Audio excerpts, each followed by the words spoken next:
నమస్కారం. ఈరోజు దశమహావిద్యల్లో నేను మూడవదైనటువంటి మహావిద్య లలితా త్రిపుర సుందరి గురించి వివరిస్తాను. లలితా త్రిపుర సుందరికి మన దేహంలో జరిగేటువంటి ఆధ్యాత్మిక కుండలిని ప్రక్రియలో అది ఏ విధంగా జరుగుతుంది, మన అమ్మవారి ఒక కృపని మన దేహంలో ఏ రకంగా అనుభవిస్తాము, లలితాదేవి మనకి ఈ ప్రక్రియలో ఏ స్థాయిలో మనకి ఆవిడ కనిపిస్తుంది అనేది కూడా చెప్తాను.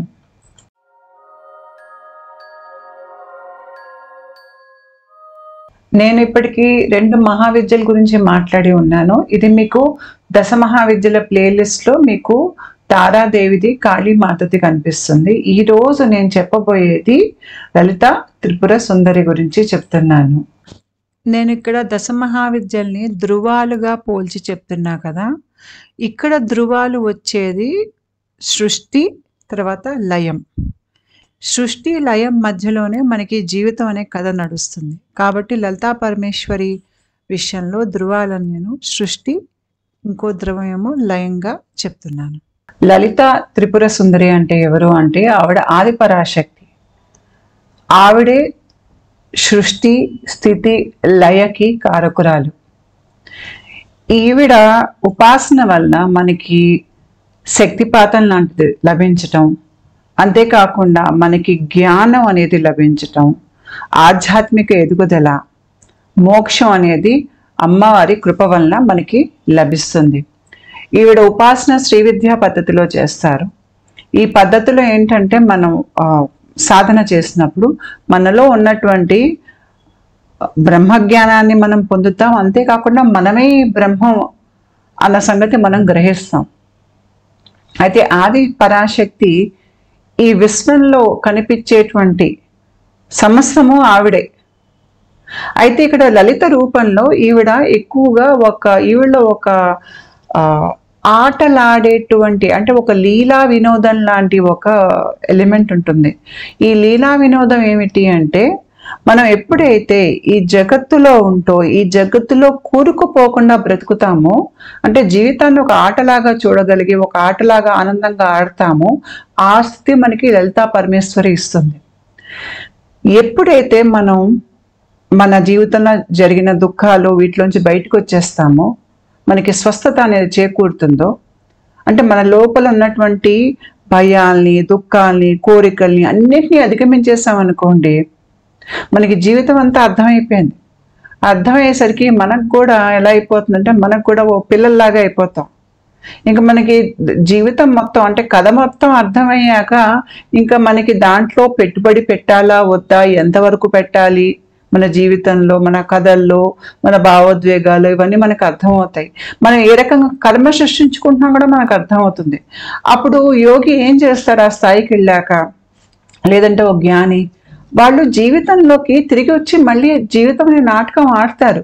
కాకపోతే ఇది నాటకం అనే ఒక జ్ఞానాన్ని, ఆ స్పృహని కోల్పోరు వాళ్ళు. ఆ స్పృహని కోల్పోకుండా కర్మ అంటకుండా ఆటని ఎలా ఆడగలం అనేది వాళ్ళకి తెలుస్తుంది.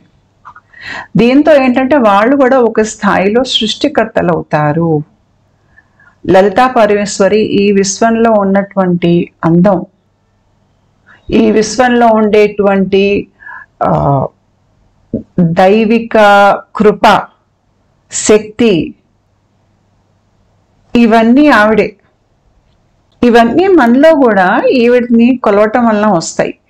తర్వాత లలితా పరమేశ్వరి అమ్మ ఒక ఉపాసన వల్ల రకరకాలుగా చేస్తారు. శ్రీ విద్యా ఉపాసనని, కొంతమంది లలితా సహస్రం చదవటం అని. కానీ ఈ రకంగా మనం ముందుకెళ్ళినప్పుడు మనం పై స్థాయి చేతనా స్థితుల్ని మనం చేరగలుగుతాం. లలితా పరమేశ్వరి మనకి ఎక్కడ ఉంటుంది అంటే, సహస్ర చక్రంలో ఉంటుంది, ఆగ్నేయ చక్రంలో ఉంటుంది, మూలాధారంలో చక్రంలో ఉంటుంది, అన్ని చోట్ల ఆవిడే ఉంటుంది. అన్ని చోట్ల ఆవిడ కాకుండా అన్నింటికీ అవతలు కూడా, అంటే సహస్ర చక్రంలో కూడా ఆవిడే ఉంటుంది. అమ్మవారి కృప వలన మనం జనన మరణ చక్రాల నుంచి బయటికి వస్తాం.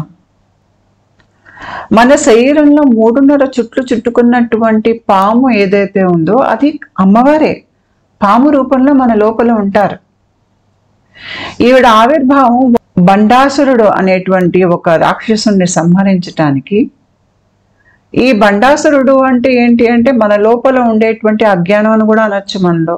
మన లోపల అజ్ఞానం ఉన్నంతకాలం మనం జనమన చక్రాల్లో కూరుకుపోయి ఉంటాం. ఆ అజ్ఞానాన్ని సంహరించి మనల్ని పై స్థాయి చేతనా స్థితికి తీసుకెళ్ళగలిగేటువంటి శక్తి అమ్మవారి శక్తి. అయితే నేను ఇందాక చెప్పినట్టు అమ్మవారు మన దేహంలో కుండలిని పాము రూపంలో ఉంటారు. ఇది చూడండి, 3.5 చుట్లు చుట్టుకున్నటువంటి పాము మూలాధారంలో నిద్రావస్థలో ఉంటుంది. ఇది లలితా త్రిపుర సుందరియే పాము రూపంలో ఉంటారు. ఇక్కడ నేను నా అనుభవంలోంచి చెప్తున్నాను. నేను ఈవిడని ఎప్పుడు చూశాను అంటే, నాకు కుండలిని జాగృతమైనప్పుడు ఈ 3.5 చుట్లు చుట్టుకున్నటువంటి పాము నాకు కంటి ముందుకి కనిపించింది. అప్పటి నుంచి నాకు నిత్యం కంటి ముందు ఈ నాగుపాము ఉంటుంది. అయితే కింద చుట్లు చుట్టుకున్నటువంటి అమ్మ లేచి మనకి ఎలాగైతే వెన్నుముక్క ఉంటుందో, మనకి సూక్ష్మ దేహంలో కూడా వెన్ను అనేది ఉంటుంది, సూక్ష్మ వెన్ను అనేది ఉంటుంది. దీన్ని సుషుమ్న అని అంటారు. మళ్ళీ దీని లోపల కూడా వేరే ఉంటాయి. వెన్ను లోపల ఇంకో ట్యూబ్, దాని లోపల ఇంకో గొట్టం అన్నట్టుగా బయట సుషుమ్న నాడి ఉంటే, సుషుమ్న నాడి లోపల మీకు వజ్రనాడి ఉంటుంది. వజ్రనాడి లోపల మీకు చిత్రిణి నాడి ఉంటుంది. చిత్రిణి నాడి లోపల మీకు బ్రహ్మనాడి ఉంటుంది. అయితే 3.5 చుట్లు చుట్టుకున్నటువంటి ఈ పాము నిద్ర లేచాక మన చక్రాల్ని శుభ్రం చేస్తూ, చక్రాల్లో మనకి శక్తిని నింపుతూ బ్రహ్మనాడి ద్వారా లేచి ఈ రకంగా నించుంటుంది. అంటే తోకేమో మూలాధారంలో ఉంటుంది, పై భాగం ఏమో ఇక్కడ సహస్రార, ఇక్కడ మనకి దానికి ఎంట్రీ పాయింట్ అయినటువంటి ఇక్కడ బ్రహ్మరంధ్రం దగ్గరకు వస్తుంది. ఆ 3.5 చుట్లు చుట్టుకున్నటువంటి పాము అమ్మవారు.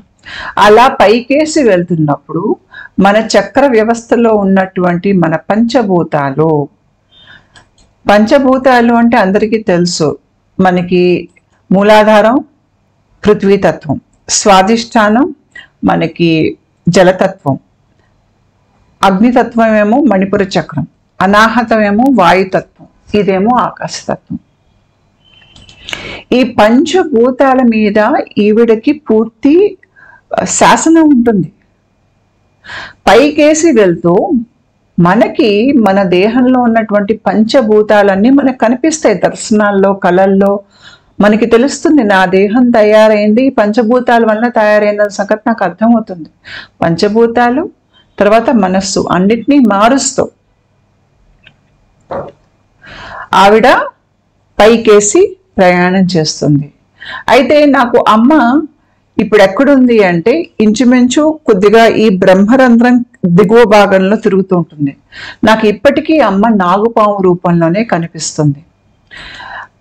అయితే మనకి ముఖ్యంగా లలితా త్రిపుర సుందరిని ఆవిడని ఎక్కడ దర్శిస్తాం ఈ ప్రక్రియలో అంటే, మనకి గ్రంథులు ఉంటాయి సుషుమ్నలో. ఒకటి బ్రహ్మ గ్రంథి, రెండోది విష్ణు గ్రంథి, మూడోది ఇక్కడ రుద్ర గ్రంథి. అయితే ఈ రుద్ర గ్రంథి ఇది భేదన, ఈ 3 గ్రంథులు భేదన జరగాలి. పైకేసి వెళ్తున్నప్పుడు కుండలిని 3 గ్రంథుల్ని భేదిస్తుంది. అయితే రుద్ర గ్రంథి చాలా కష్టం భేదన.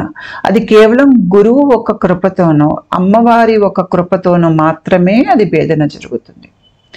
ఆ రుద్ర గ్రంథి భేదన జరిగి మనకి పైకేసి ప్రవాహం వెళ్ళినప్పుడు, అంటే ఇక్కడ నేను చెప్పేది ప్రాణ ప్రవాహం కాదు, ప్రాణ మనకి సుషుమ్నలో పైకి వెళ్ళినప్పుడు గ్రంథి భేదన జరగాల్సిన అవసరం లేదు. ప్రాణ ప్రవాహం గ్రంథి భేదన జరగకపోయినా జరుగుతుంది. నేను చెప్పేది కుండలిని శక్తి. ఈ కుండలిని ప్రాణ ఏంటి, కుండలిని శక్తి ఏంటి, కుండలిని పాము ఏంటి అంటే, నేను గతంలో కుండలిని జాగృతం మీద ఒక వీడియో చేశాను. ఆ వీడియో చూసినట్టయితే నేను ఏం చెప్తున్నానో మీకు అర్థమవుతుంది.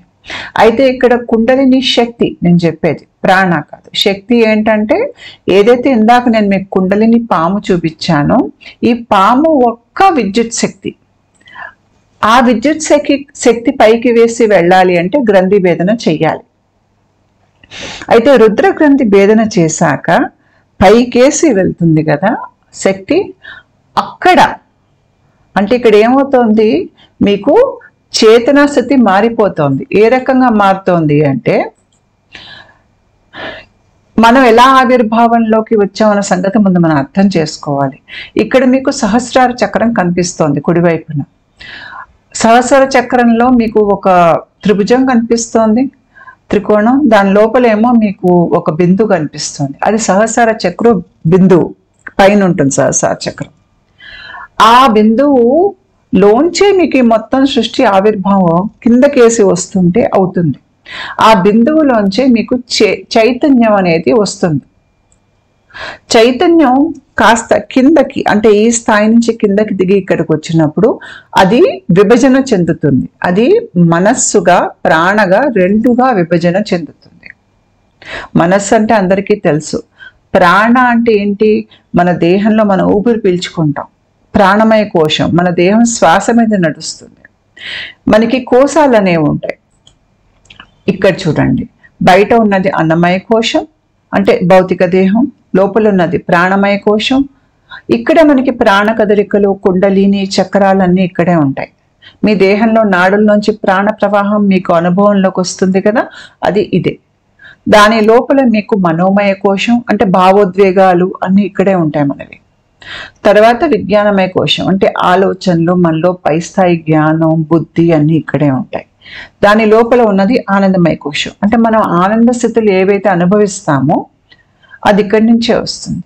దాని లోపల ఉన్నది మన జీవాత్మ, అది ఇక్కడ ఉంటుంది. ఇవన్నీ మన కోశాలు, ఇవన్నిటినీ మనం అనుభవిస్తాం ఈ ప్రక్రియలో. అయితే ఇక్కడ నేను చెప్పేది రెండో అయినటువంటి ప్రాణమయ కోశం. అయితే ఇక్కడ ఏమవుతుందంటే మనస్సు ప్రాణగా విభజన చెందుతోంది. ఆ ప్రాణ మీకు కిందకేసి దిగుతుంది. మళ్ళీ కిందకేసి దిగి మీకు కడుపు భాగంలో అది మళ్ళీ రెండుగా చీలుతుంది. మనస్సు ఇక్కడే ఉంటుంది, ప్రాణ కిందకి వెళ్తుంది.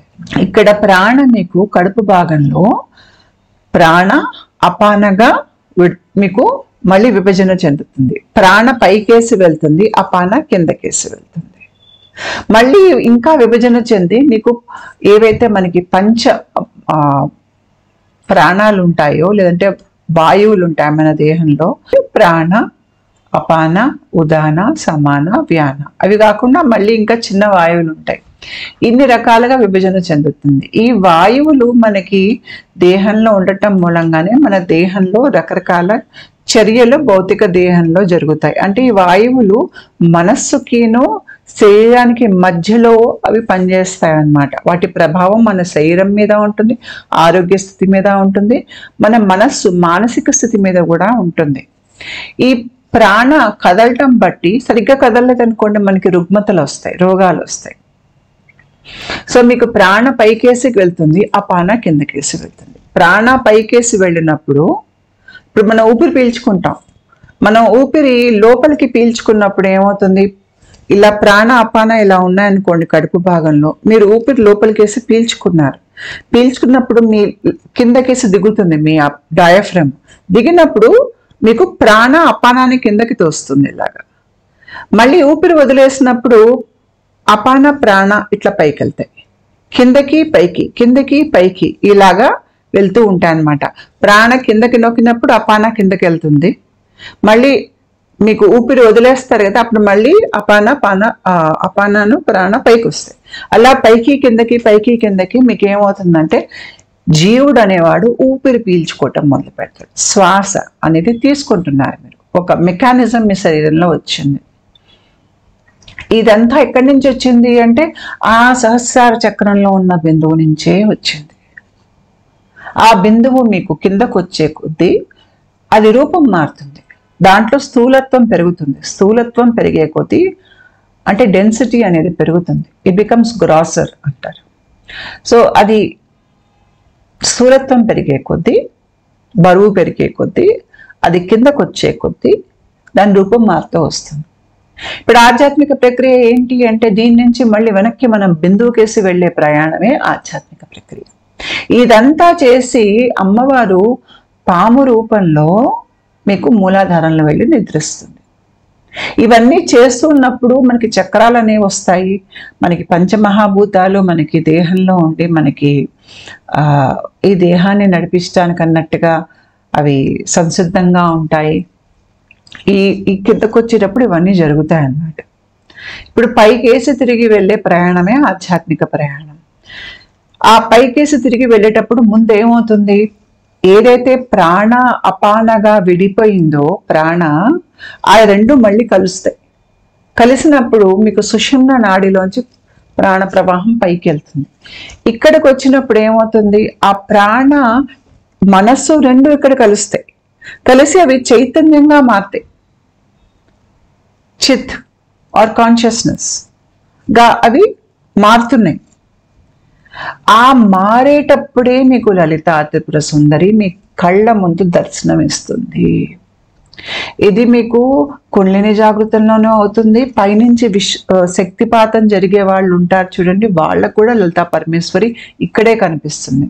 ఎక్కడైతే మీకు కింద నుంచి పైకేసి ప్రాణ ప్రవాహం మీ వెన్నుల్లో అవుతోందో, ఒక స్థాయి ఇక్కడికి వచ్చాక మీకు ప్రాణ మనస్సు కలిసి చైతన్యం అనేది అక్కడ ఉత్పత్తి అవుతోందో, చేతనగా మారుతున్నాయో లేదంటే చిత్శక్తిగా మారుతున్నాయో, అక్కడ మీకు లలితా పరమేశ్వరి కనిపిస్తుంది. నాకు అమ్మవారు అక్కడే కనిపించింది. నాకు మొత్తం ప్రక్రియలో అమ్మవారు ఎప్పుడు పాము రూపంలోనే కనిపిస్తారు, ఇప్పటికీ పాము రూపంలోనే కనిపిస్తారు. ఒక్కసారి ఆవిడ నాకు లలితాదేవిగా ఎప్పుడు కనిపించారు అంటే, నాకు ఈ రుద్రగ్రంథి భేదన జరిగింది. రుద్రగ్రంథి భేదనతో పాటు నాకు ఇక్కడ మనకి బ్రహ్మరంధ్రం ఉంటుంది. ఆ బ్రహ్మరంధ్రం కూడా నాకు రెండు కలిపి ఒకటేసారి భేదన జరిగినప్పుడు నేను ఇంచుమించు చావు లాంటి స్థితికి వెళ్ళి నేను మళ్ళీ పునర్జన్మ లాగా మళ్ళీ వెనక్కి వచ్చాను. నాకు కోలుకోవటానికి చాలా నెలలు పట్టేసింది. నేను కోలుకుని ఒక స్థాయి నాకు ఆరోగ్యం బాగుపడ్డాక అప్పుడు నాకు నా తల లోపల ఈ చేతనా స్థితి, ఇక్కడ లోపల జరిగే మార్పులకి నాకు అమ్మవారు లలితా త్రిపుర సుందర రూపంలో నాకు తల లోపల దర్శనం ఇచ్చారు. ఆవిడే చిత్శక్తి. అందుకనే అమ్మవారు మనకి దేహంలో ఎక్కడ ఉంది అంటే, అమ్మవారు సహస్రార బిందువులో ఉన్నారు, మళ్ళీ ఆజ్ఞాచక్రంలో ఉన్నారు. ఎందుకంటే నేను ఇందాక చెప్పాను మీకు, ఎక్కడైతే మీకు మనస్సు ప్రాణ కలిసి చిత్తుగా మారుతున్నాయో, చిత్శక్తిగా మారుతున్నాయో, అక్కడ మళ్ళీ మీకు అమ్మవారి రూపం కనిపిస్తుంది.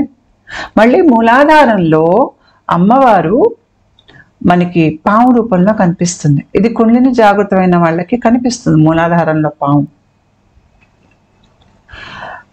అయితే అమ్మవారు మనలో వచ్చేటువంటి ఆనంద స్థితిలో, ఏదైతే మనకి ప్రక్రియ చివరిలో మనం ఆనందం అనేది అనుభవిస్తామో, ఆ ఆనంద స్థితిలో కూడా అమ్మవారు ఇచ్చేటువంటి అది అమ్మవారి స్థితే. అది మీకు ఆఖరణ పైన నేను చెప్పాను చూడండి, ఆనందమయ కోశం అని.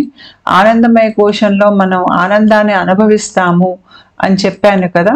ఇక్కడ చూడండి, ఆనందమయ కోశం నీలం భాగంలో మీకు ఆ ఆనందం ఏదైతే పై స్థాయి సమాస్థితిలో బ్రహ్మానంద స్థితిలో అవన్నీ వస్తాయో, అది కూడా లలిత పరమేశ్వరినే. ఆ రకంగా కూడా అమ్మవారిని అనుభవిస్తారు అక్కడ. ఇక్కడ అమ్మవారి చేతుల్లో మీకు రకరకాల ఆయుధాలు కనిపిస్తాయి. అయితే ముఖ్యంగా నేను ఇక్కడ చెప్పదలుచుకుంది, మనుషులు చాలా మంది సాధకులు కానీ మామూలు మనుషులు కూడా చాలా తీవ్రంగా బాధపడేది వాళ్ళ అహంకారం మూలంగా బాధపడతారు. వాళ్ళ అహంకారం వాళ్ళని పట్టి పీడిస్తుంది. ఏ రకంగా పట్టి పీడిస్తుంది అంటే, కోపం, దుఃఖం, ఒక రకమైనటువంటి లోపల నెగిటివిటీ అంతా మనం చెడే ఆలోచిస్తూ ఉంటాము. అది మన ఆలోచనలే మన పట్టుకుని మనకి ఏదో బాధ దుఃఖాన్ని కలిగించేస్తూ ఉంటాయి, ఆవేదన కలిగించేస్తూ ఉంటాయి. ముఖ్యంగా ఇది మీకు ఎక్కడ అనుభవంలోకి వస్తుందంటే, వయసు పెరిగే కొద్దీ మీరు పొద్దున్న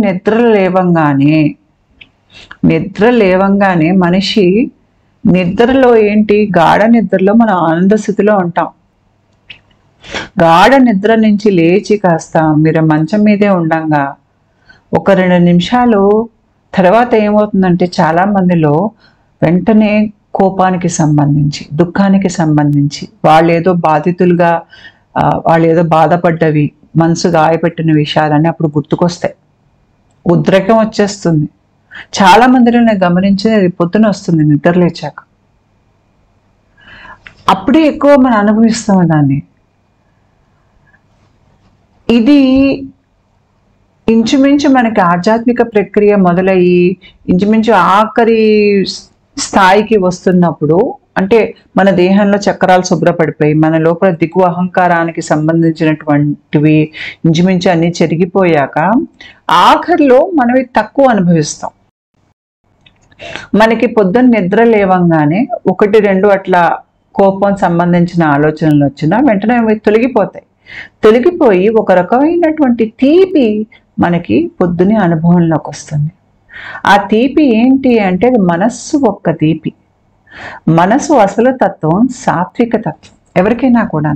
కాకపోతే మనకి చక్రాల్లో ఉండేటువంటి దళాలు, ప్రతి చక్రానికి దళాలు ఉంటాయి, మనందరికీ తెలుసు. ఈ దళాలకి లక్షణాలు ఉంటాయి.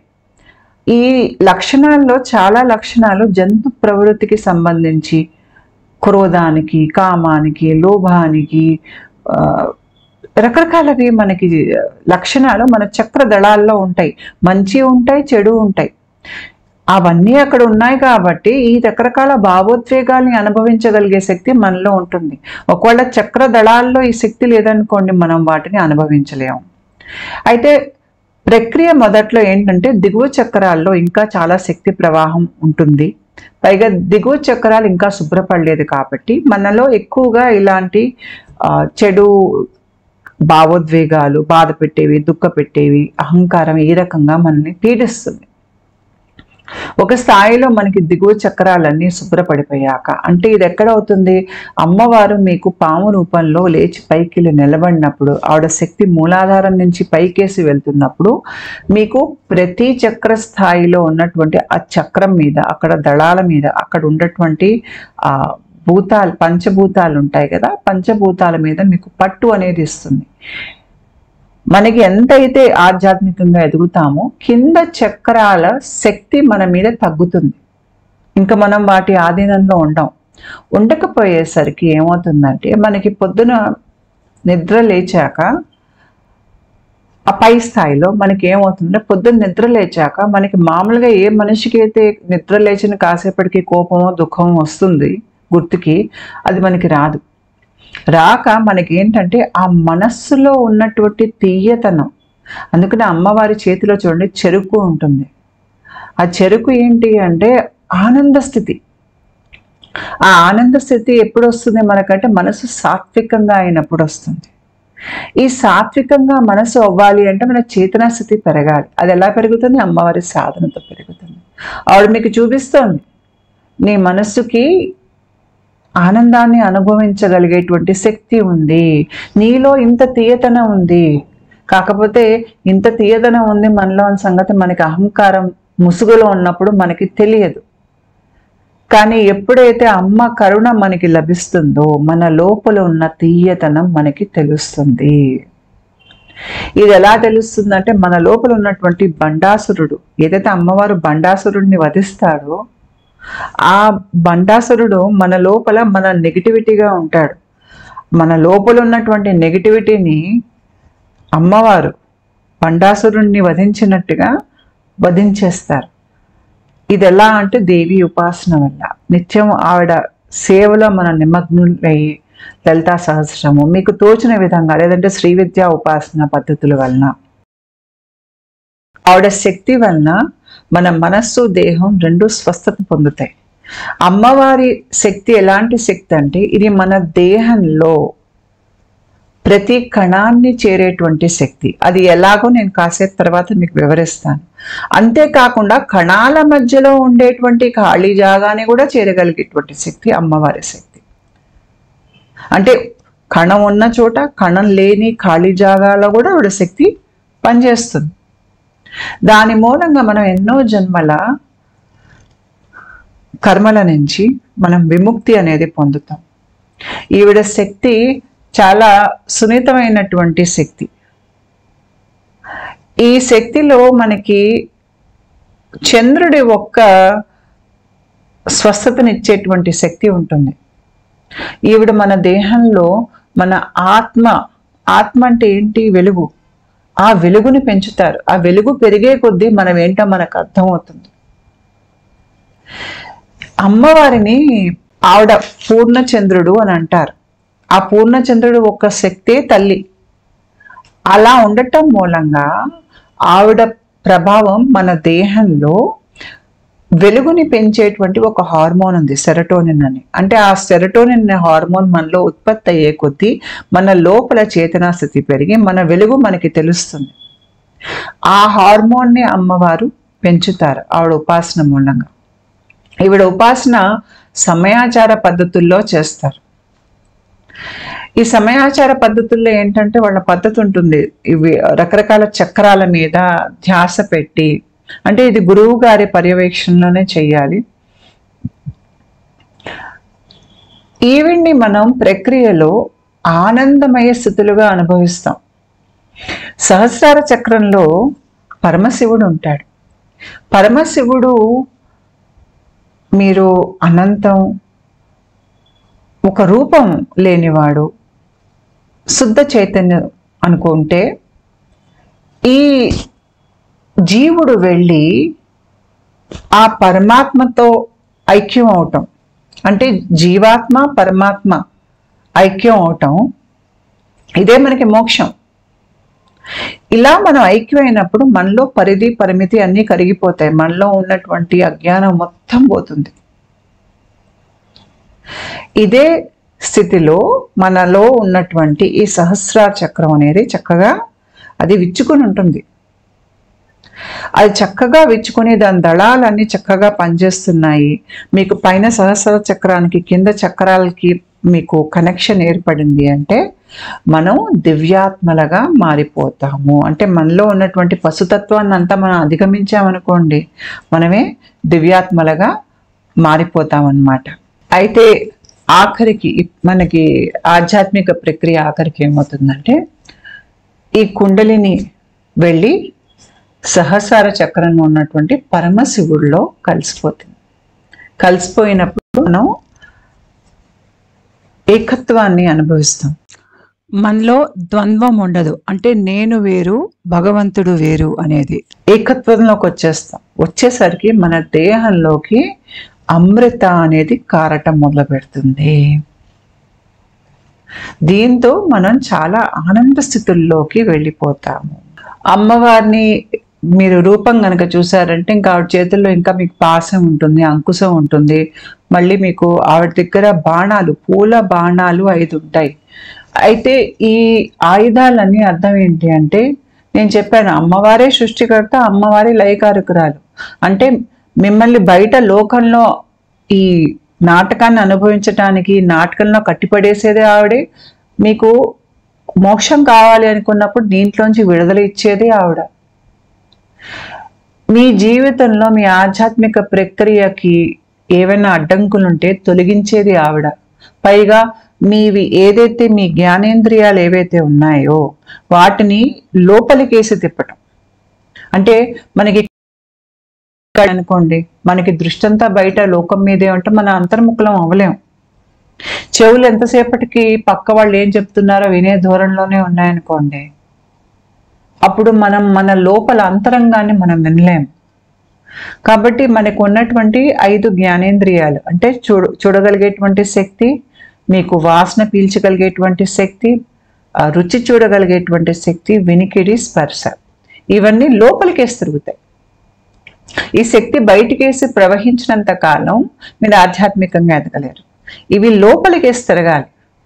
ఇవి లోపలికేసి తిరిగినప్పుడే మీకు ఆధ్యాత్మికంగా మీరు పైకి వెళ్ళగలుగుతారు. ఇవన్నీ అమ్మ చేస్తుంది. లలిత త్రిపుర సుందరిని శ్రీచక్ర రూపంలో కొలుస్తారు. ఎందుకంటే ఈ జామెట్రిక్ డిజైన్ ఏదైతే ఉందో ఇది అమ్మవారి ఒక్క దేహం. అంతేకాకుండా ఈ మొత్తం సృష్టి ఒక్క రూపం. అంతేకాకుండా మన దేహ నిర్మాణం, ఇందాక నేను కోశాలన్నీ చూపించా చూడండి, అవంతా దీంట్లో కూడా కనిపిస్తాయి. శ్రీ విద్యా ఉపాసన పద్ధతిలో ఆవిడ్ని కొలుస్తారు. తర్వాత శ్రీచక్రం రూపంలో కూడా ఆవిడ్ని కొలుస్తారు. లలితాదేవి సాధన వల్ల మనకి జరిగేది ఏంటంటే, మన శరీరం మనసు రెండూ స్వస్థతను పొందుతాయి. మన చేతనాస్థితి పెరుగుతుంది. మన దేహంలో మనం ఎక్కడెక్కడ నొప్పిని ఉంచుకున్నాం దాచి, అంటే మన దేహం ఏం చేస్తుందంటే మన బాధాకరమైనటువంటి జ్ఞాపకాలు, మనం భయపడినటువంటి సంఘటనల ముద్రలు మన శరీరం దాస్తుంది. అవి అక్కడ ఉన్నంత కాలం మనం కర్మలోంచి బయటికి రాలేము. అవి మనం విడుదల అయినప్పుడు మనకి ఆధ్యాత్మిక ప్రక్రియలో మనలో చేతనాస్థితి పెరుగుతుంది, మనకి జీవితం ఎక్కువ అర్థమవుతుంది. ఎక్కడెక్కడ మన శరీరంలో నొప్పి అనేది దాగి ఉంది అన్న సంగతి మీకు గ్రహింపుకు వస్తుంది. అప్పుడు మనం లోపలికేసి చూస్తాం. లోపల దాగి ఉన్నటువంటి మన లోపల కర్మ రూపంలో ఉన్న వాటిని మనం వదిలించుకుని ఆధ్యాత్మికంగా ఎదిగే ప్రయత్నంలో ఉంటాం. అమ్మవారు మనకి పూర్తి స్వస్థత, మానసిక శారీరక స్వస్థత ఇచ్చి, మనకి జ్ఞానాన్ని ఇచ్చి, మనకి మోక్షాన్ని కూడా ఆవిడే ప్రసాదిస్తుంది. అంతేకాకుండా సహస్ర చక్రంలో ఉన్నటువంటి బిందు ఆ స్థాయికి కూడా మనల్ని అమ్మవారే తీసుకెళ్తుంది. అయితే ఇక్కడ నేను ముఖ్యంగా 2 విషయాలు మీకు, అమ్మవారి ఒక కృప మన మీద ఎలా పనిచేస్తుందో అర్థం కావాలంటే ముఖ్యంగా నేను 2 విషయాలు ఇక్కడ చెప్తాను. ఒకటి సర్కేడియన్ రిథమ్స్, రెండోది మన దేహంలో ఫేషియా అనే కనెక్టివ్ టిష్యూ ఉంటుంది. ఈ రెండింటిని కనుక మీరు అర్థం చేసుకున్నారు అంటే అమ్మవారి శక్తి మన దేహంలో ఏ రకంగా పనిచేస్తుందో మీకు అర్థమవుతుంది, ఏ రకంగా మనల్ని మారుస్తుంది కూడా మీకు అర్థమవుతుంది. అమ్మవారి ఉపాసన వల్ల మనకి వచ్చే లాభాలు ఏమిటి అంటే, ఒకటి మనకి మన దేహంలో ఉన్నటువంటి పంచభూతాల మీద మనకి పట్టు వస్తుంది. పంచభూతాల మీద పట్టు వస్తే ఏమవుతుంది అంటే మనకి మన శరీరం మనస్సు మీద మనకి పట్టు వస్తుంది. మనం చెప్పినట్టుగా మన మనస్సు వింటుంది. అంతేకాకుండా మనకి పంచభూతాల మీద పట్టు వస్తే మనకి సిద్ధులు కూడా వస్తాయి. కొంతవరకు బయట లోకం కూడా మన ఆలోచనతో మనం బయట లోకాన్ని కూడా మలచగలుగుతాం అన్నమాట, ఒక మెజిషియన్ లాగా. తర్వాత అమ్మవారి సాధన వల్ల మనకి కింద మూలాధారం నుంచి పైన సహస్ర చక్రం వరకు ఒక ప్రాణ ప్రవాహం అనేది మన మూలాధారాన్ని నుంచి సహస్ర చక్రం వరకు కలుపుతుంది. మామూలు మనుషులు ఏంటంటే ఆ ప్రవాహం లేదు కాబట్టి వాళ్ళు ఆధ్యాత్మికంగా ఎదగలేరు.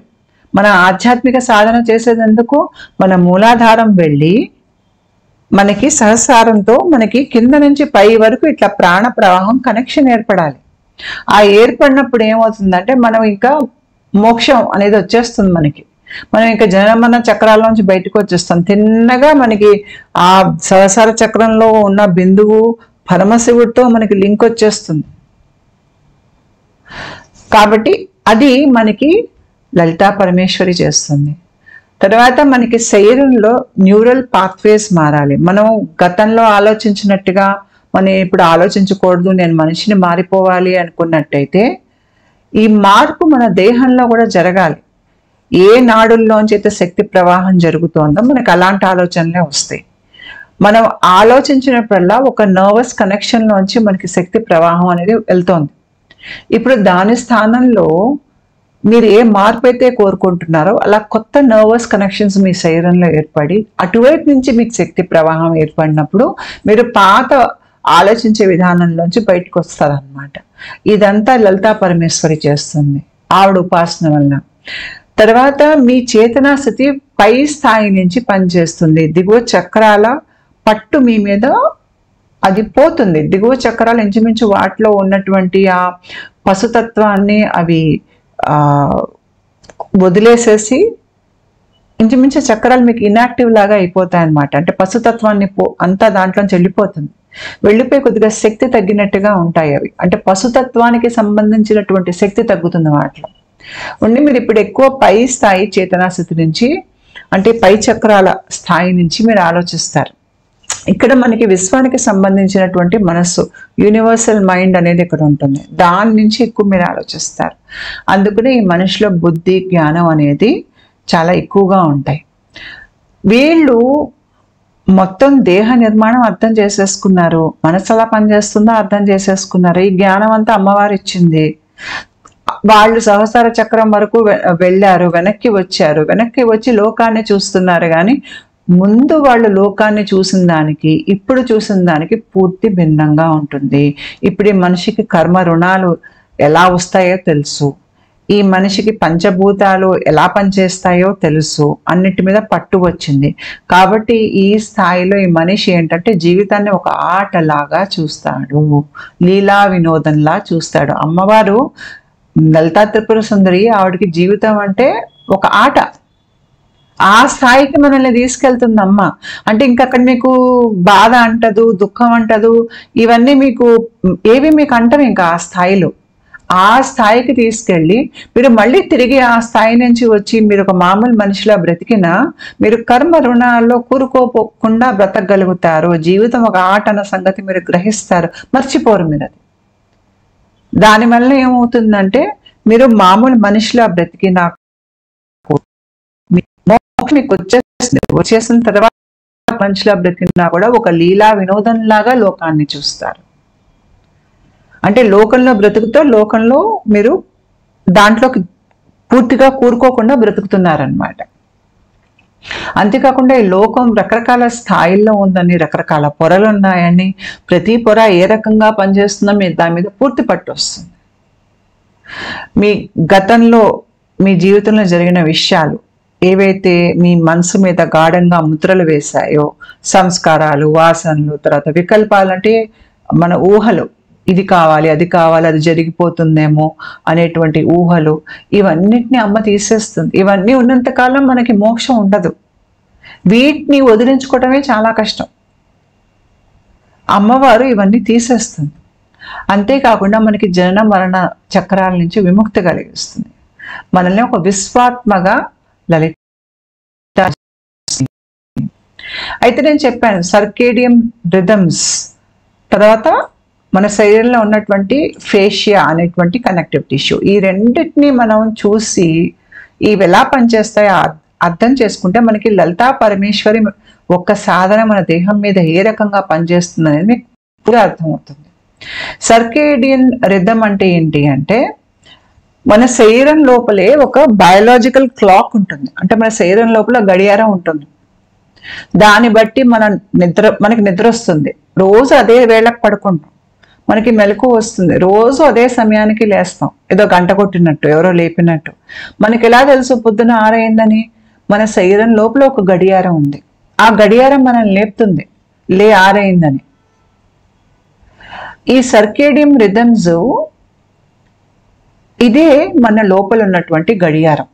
మనం ఎప్పుడు నిద్రపోతాం, ఎప్పుడు లేస్తాము, మన మానసిక స్థితిలో, మన ప్రవర్తనలో, మన శరీరం లోపల జరిగేటువంటి హార్మోన్స్ ప్రొడక్షన్, శరీరం వేడిగా ఉందా, చల్లగా ఉందా, తర్వాత పైనల్ గ్లాండ్ ఇక్కడ మనకి ఉంటుంది, అంటే ఈ ఆగ్య చక్రం భాగంలో ఇక్కడ మెలటోనిన్ అనేది ఉత్పత్తి అవుతుంది.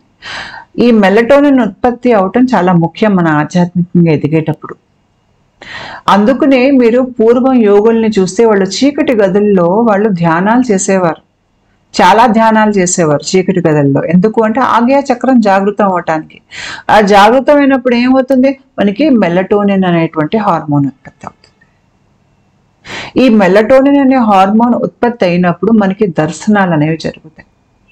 మన ఒక రకంగా మన దేహం ఆధ్యాత్మిక ప్రక్రియకి సిద్ధంగా తయారవుతుంది. అందుకనే ఏంటి, మనకి 3వ కన్ను తెరుచుకున్నప్పుడు మన దేహంలో ఆధ్యాత్మిక ప్రక్రియ అనేది మొదలవుతుంది.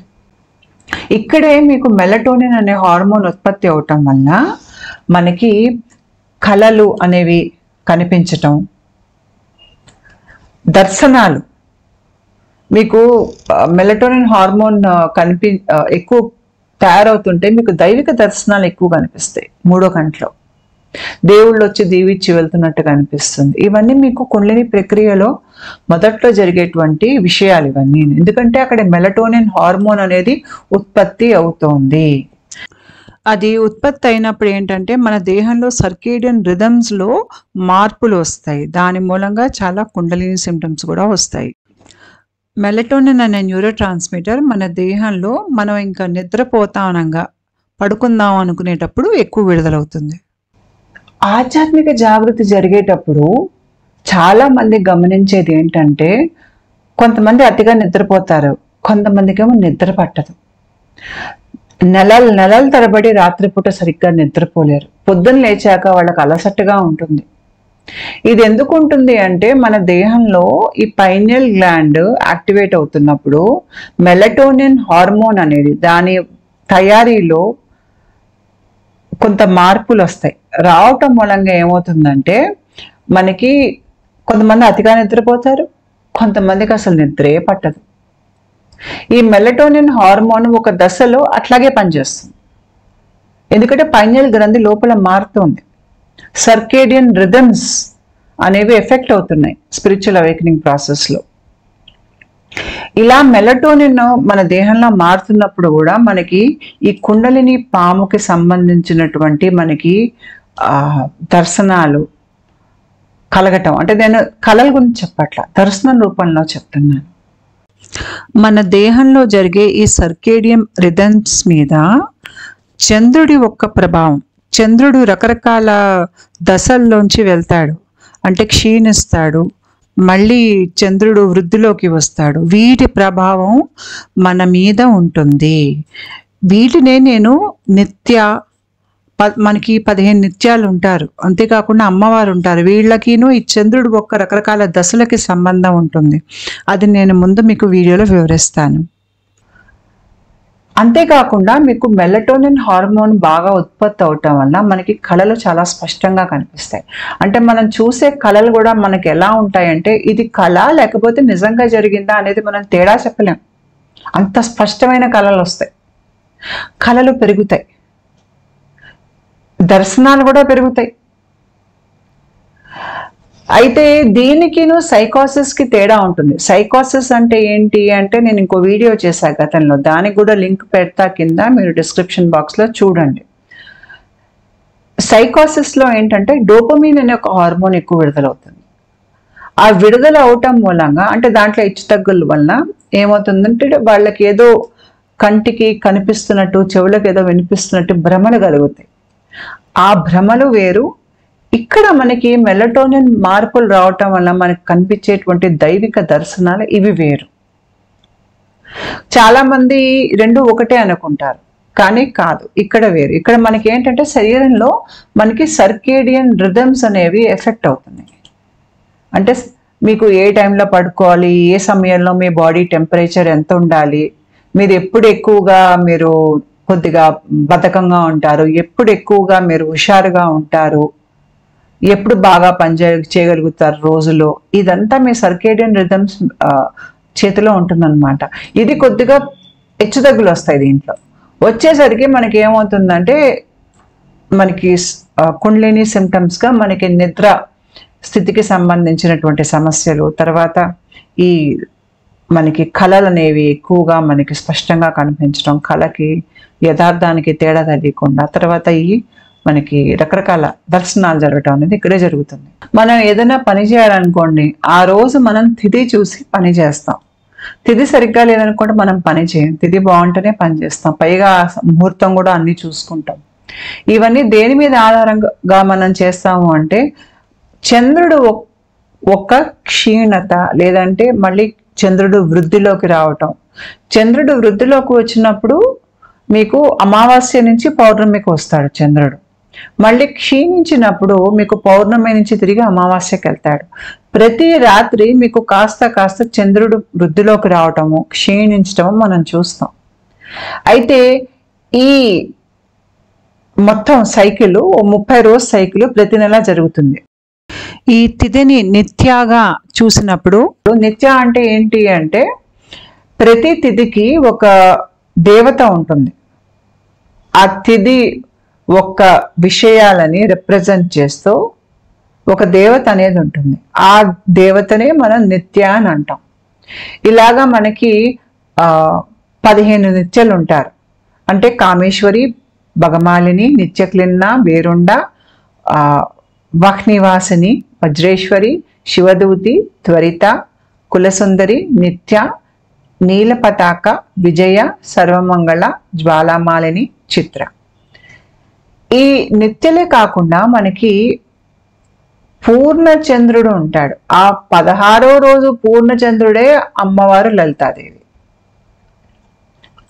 అయితే ఈ నిత్యల యొక్క ప్రభావం మన జీవితంలో రకరకాల విషయాల మీద వీళ్ళ ప్రభావం ఉంటుంది. ఈ నిత్యలు అందరూ అమ్మవారిలోంచి వచ్చిన వాళ్ళే. నిత్య అంటే అర్థం ఏంటి అంటే నిత్యం ఉండేది అని. ఇప్పుడు ఈ నిత్యలకి ప్రతి నిత్యకి మళ్ళీ వాళ్ళ విద్య వాళ్ళకుంది, వాళ్ళ యంత్రం వాళ్ళకుంది, వాళ్ళ శక్తి వాళ్ళకుంది, ఉపాసన పద్ధతులు వాళ్ళకు ఉంటాయి వేరేగా. నేను ఉన్నాను అనేది ఆ ఉనికి ఎక్కడి నుంచి వస్తుంది? నేను శ్వాస పీల్చుకున్నప్పుడు నేను ఉంటాను, ఈ శరీరం ఉంటుంది. కాలంలో, స్థానంలో, ఈ కాలంలో, ఈ టైం అండ్ స్పేస్లో నా శరీరం ఉంది అంటే శ్వాస తీసుకున్నందుకు ఉంది. మనం రోజుకి 21,600 సార్లు అంటే పగలు రాత్రి కలుపుకొని మనం శ్వాస అన్ని సార్లు తీసుకుంటాం. ఈ మొత్తం నిత్యలన్నీ కలిపి, ఈ నిత్యాదేవతలందరూ కలిపి మనం తీసుకునే శ్వాసకి వీళ్ళు రిప్రజెంట్ చేస్తున్నారు. అంటే ఒక రకంగా వీళ్ళు కాలచక్రం అని కూడా అనొచ్చు. ఈ కాలచక్రం మళ్ళీ మీకు శ్రీచక్రంలోకి వస్తుంది. ఈ కాలం అనే చక్రం నిత్యం తిరుగుతూనే ఉంటుంది. కాబట్టి మీకు ఈ నిత్యాదేవతలు కానీ, వీళ్ళకి మన శ్వాస సంబంధం కానీ, మళ్ళీ మన ఆధ్యాత్మిక ప్రక్రియ కానీ, ఈ చంద్రుడు, ఇవన్నీ మీకు ఇక్కడ మీరు రిలేషన్షిప్ చూడండి.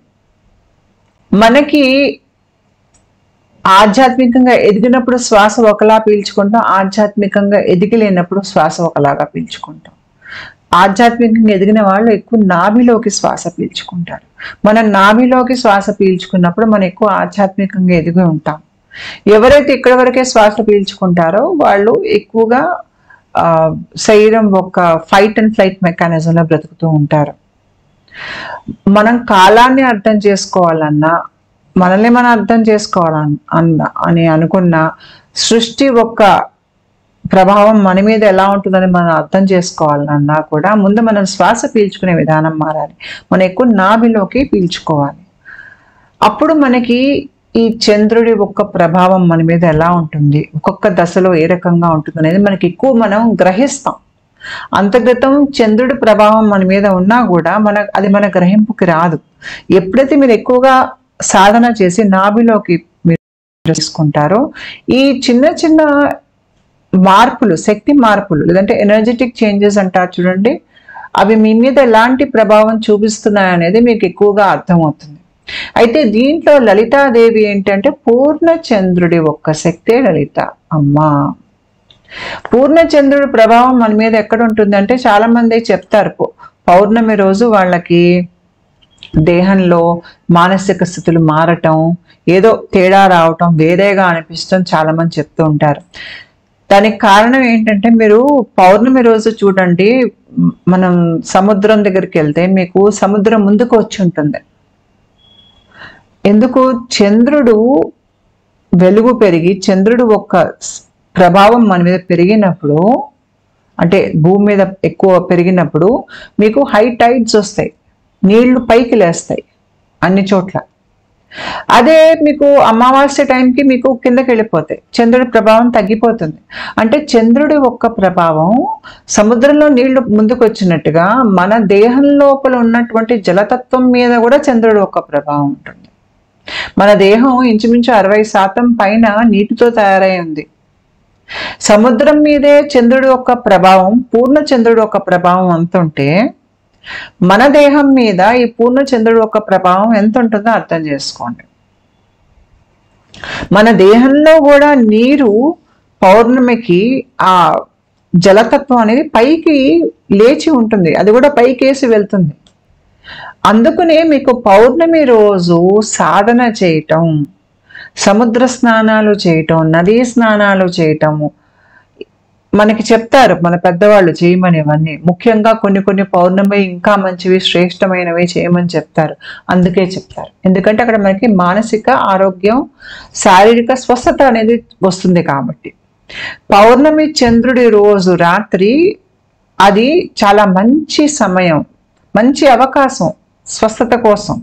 తర్వాత నేను చెప్పాను, అమ్మవారు పూర్ణచంద్రుడి వెలుగు, ఆవిడ మన దేహంలో కూడా సెరటోనిన్ అన్న హార్మోన్ని ఎక్కువ పెంచుతారు. అంటే మనం వెలుగు, మనం ప్రకాశం అనేది తెలిసేది, మన లోపల ప్రకాశం పెరిగేది మన దేహంలో సెరటోనిన్ అన్న హార్మోన్ ఎక్కువ ఉత్పత్తి అయినప్పుడు. అయితే ఈ పౌర్ణమి రోజు రాత్రి మన దేహంలో సెరటోనిన్ అన్న హార్మోన్ మామూలు కన్నా ఎక్కువగా ఉత్పత్తి అవుతుంది. ఈ రోజు మీకు ఈ పౌర్ణమి నాడు మెలటోనిన్ తగ్గుతుంది. తగ్గేసరికి మనకి మళ్ళీ మన శరీరంలో సర్కేడియన్ రిథమ్స్ అనేవి ఎఫెక్ట్ అవుతాయి. ఇవి ఎఫెక్ట్ అవుతాయి. ఇంటర్నల్ క్లాక్ అనేది ఎఫెక్ట్ అవుతుంది. ముఖ్యంగా మీరు ఆధ్యాత్మిక ప్రక్రియలో ఉన్నారనుకోండి, అవి ఇంకా ఎక్కువగా ఎఫెక్ట్ అవుతాయి. అందుకనే మీరు చూడండి, ఆధ్యాత్మికంగా ఎదిగే వారికి మీకు చంద్రుడిలో జరిగే మార్పుల వలన వాళ్ళకు కొన్ని రాత్రులు నిద్రలు బాగా పడతాయి, కొన్ని రోజులు మీ నిద్ర పట్టదు, కొన్ని రోజులు అలజడి ఎక్కువ అనిపిస్తుంది, కొన్ని రోజులేమో వాళ్ళ లోపల వెలుగు ఎక్కువ అనిపిస్తుంది, కొన్ని రోజులు బాగా ధ్యానం చేయగలుగుతారు. ఇదంతా ఏంటి, చంద్రుడి ఒక్క రకరకాల తిథుల ఒక్క ప్రభావం మన మీద ఏ రకంగా పనిచేస్తుంది అనేది మీకు అర్థమవుతుంది ఇక్కడ. అయితే ఇక్కడ మీరు ముఖ్యంగా గుర్తుపెట్టుకోవాల్సింది, అమ్మవారు పూర్ణచంద్రుడి ఒక్క అందం, పూర్ణచంద్రుడి ఒక్క శక్తి. ఇది మీరు గుర్తుపెట్టుకోండి. తర్వాత ఇది స్వాదిష్టాన చక్రం. స్వాదిష్టాన చక్రంలోనే మీకు జలతత్వం, జలం అంతా ఎక్కువ ఇక్కడే ఉంటుంది. జలం అనేది మనకి స్వస్థతనిస్తుంది. జలం వాడుకుని మన స్వస్థతను పొందొచ్చు ప్రక్రియలో. అయితే ఇంకొకటి నేను చెప్పాను, ఫేషియా అని. ఈ ఫేషియా అంటే ఏంటి అంటే, ఇది కనెక్టివ్ టిష్యూ మన దేహంలో. ఇప్పుడు ఉదాహరణకి ఇంటర్నెట్ తీసుకోండి. ఇంటర్నెట్ మీకు లోకంలో అన్ని చోట్ల ఉంది. ఇంటర్నెట్ మూలంగా మీకు ఫోన్స్, తర్వాత ల్యాప్టాప్స్, ట్యాబ్లెట్స్, మీకు రకరకాల పరికరాలు అన్నీ ఒకదాంతో ఒకటి కనెక్ట్ అయి ఉన్నాయి. అన్నిటిని కలిపేది ఏంటి, ఇంటర్నెట్. ఆ టెలికమ్యూనికేషన్ సిస్టమ్స్ మీకు బాగా పనిచేయటం, ఇంటర్నెట్ బాగా పనిచేయటం మూలంగా మీరు ఎవరితో అయినా మాట్లాడవచ్చు ఎక్కడున్నా కూడా. మీరు ఒక ఫోన్ నుంచి ఇంకో ఫోన్కి ఫోన్ చేయొచ్చు, ఒక కంప్యూటర్ నుంచి ఇంకో కంప్యూటర్ని కాంటాక్ట్ చేయొచ్చు, డేటా ట్రాన్స్ఫర్ చేయొచ్చు, డేటా తీసుకోవచ్చు, బ్రౌజింగ్ చేసుకోవచ్చు. మీరు ఎక్కడో ఉన్న వెబ్సైట్ని మీరు మీ ఇంట్లోంచి మీరు చూడొచ్చు. ఇదంతా ఏంటి, ఇంటర్నెట్. మరి మన దేహంలో ఇంటర్నెట్ ఏంటి అంటే ఈ ఫేషియా. ఈ ఫేషియా ఏంటి, మన దేహంలో రకరకాల అవయవాల మధ్యలో, రకరకాల గ్రంథుల మధ్యలో, కండరాల మధ్యలో, ఎముకల మధ్యలో ఉన్నటువంటి టిష్యూ ఏ ఫేషియా. అంటే ఇదేంటి, ఇది ఇంటర్నెట్ లాంటిది, ఒకటే విషయము. ఈ ఒకటే ఫేషియా అంటే మీకు రకరకాల చోట్ల రకరకాల రూపాల్లో ఇది కనిపిస్తుంది, కానీ ఇదంతా కలిపి ఒకటే యూనిట్గా పనిచేస్తుంది. ఇంటర్నెట్ లాగా చేస్తూ ఏం చేస్తుంది, ఇది మన దేహంలో ఉన్నటువంటి వేరు వేరు అవయవాల్ని, వేరు వేరు గ్రంథులని, నరాలని, హార్మోన్స్, న్యూరో ట్రాన్స్మిటర్స్ అన్నిటినీ ఒక యూనిట్లా పనిచేయిస్తుంది. అది అంటే మన దేహంలో ఎన్నో అవయవాలు ఉన్నాయి, ఎన్నో గ్రంథులు ఉన్నాయి, ఎన్నో హార్మోన్స్ ఉత్పత్తి అవుతున్నాయి. ఇవన్నీ జరుగుతున్నా, ఇవన్నీ ఏంటి, ఆర్గనైజ్డ్గా జరుగుతున్నాయి. ఆర్గనైజ్డ్గా జరగాలి అంటే దీన్ని మేనేజ్ చేసే ఒకటి ఉండాలి, లేదంటే ఒక మీడియం ఉండాలి. ఆ మీడియం ద్వారా ఇది జరగాలి. అదేంటి అంటే ఫేషియా, కనెక్టివ్ టిష్యూ. ఈ కనెక్టివ్ టిష్యూ ఏంటంటే మొత్తం శరీరం అంతా ఉంటుంది. అది రకరకాల రూపాల్లో కనిపిస్తుంది మీకు రకరకాల చోట్ల. కొంత చోట ఎక్కువ ఉంటుంది, కొంత చోట తక్కువ ఉంటుంది. దీనిలోంచి మీకు శక్తి ప్రవాహం కూడా వెళ్తుంది. మీకు ఏదైతే ఆధ్యాత్మిక ప్రక్రియలో మీకు ఆధ్యాత్మిక అనుభవాలు వస్తాయో, చేతనా స్థితికి సంబంధించినటువంటి అనుభవాలు వస్తాయో, మీకు దర్శనాలు కనిపిస్తాయి, మీ లోపల మీరు ఆధ్యాత్మిక శక్తిని నిలుపుకోగలుగుతారు, తర్వాత మీరు భావోద్వేగాలను అనుభవించగలుగుతారు, మన శరీరం మనసు కలిసి పనిచేయటము, మన జ్ఞాపకాలు. చివరికి మనం గురువు నుంచి శక్తిపాతం తీసుకుంటాం, కొంతమంది వేరే వాళ్ళకి శక్తిపాతం ఇవ్వగలుగుతారు. ఈ శక్తిపాతం దేంట్లోకి వస్తుంది, మన దేహంలోకి వచ్చినప్పుడు ఈ ఫేషియాలోంచే వెళ్తుంది. ఈ ఫేషియా ఏం చేస్తుందంటే మన దేహంలో కండరాలు, ఎముకలు, గ్రంథులు, అవయవాలు అన్నిటి మధ్యలో ఉన్నటువంటి టిష్యూ,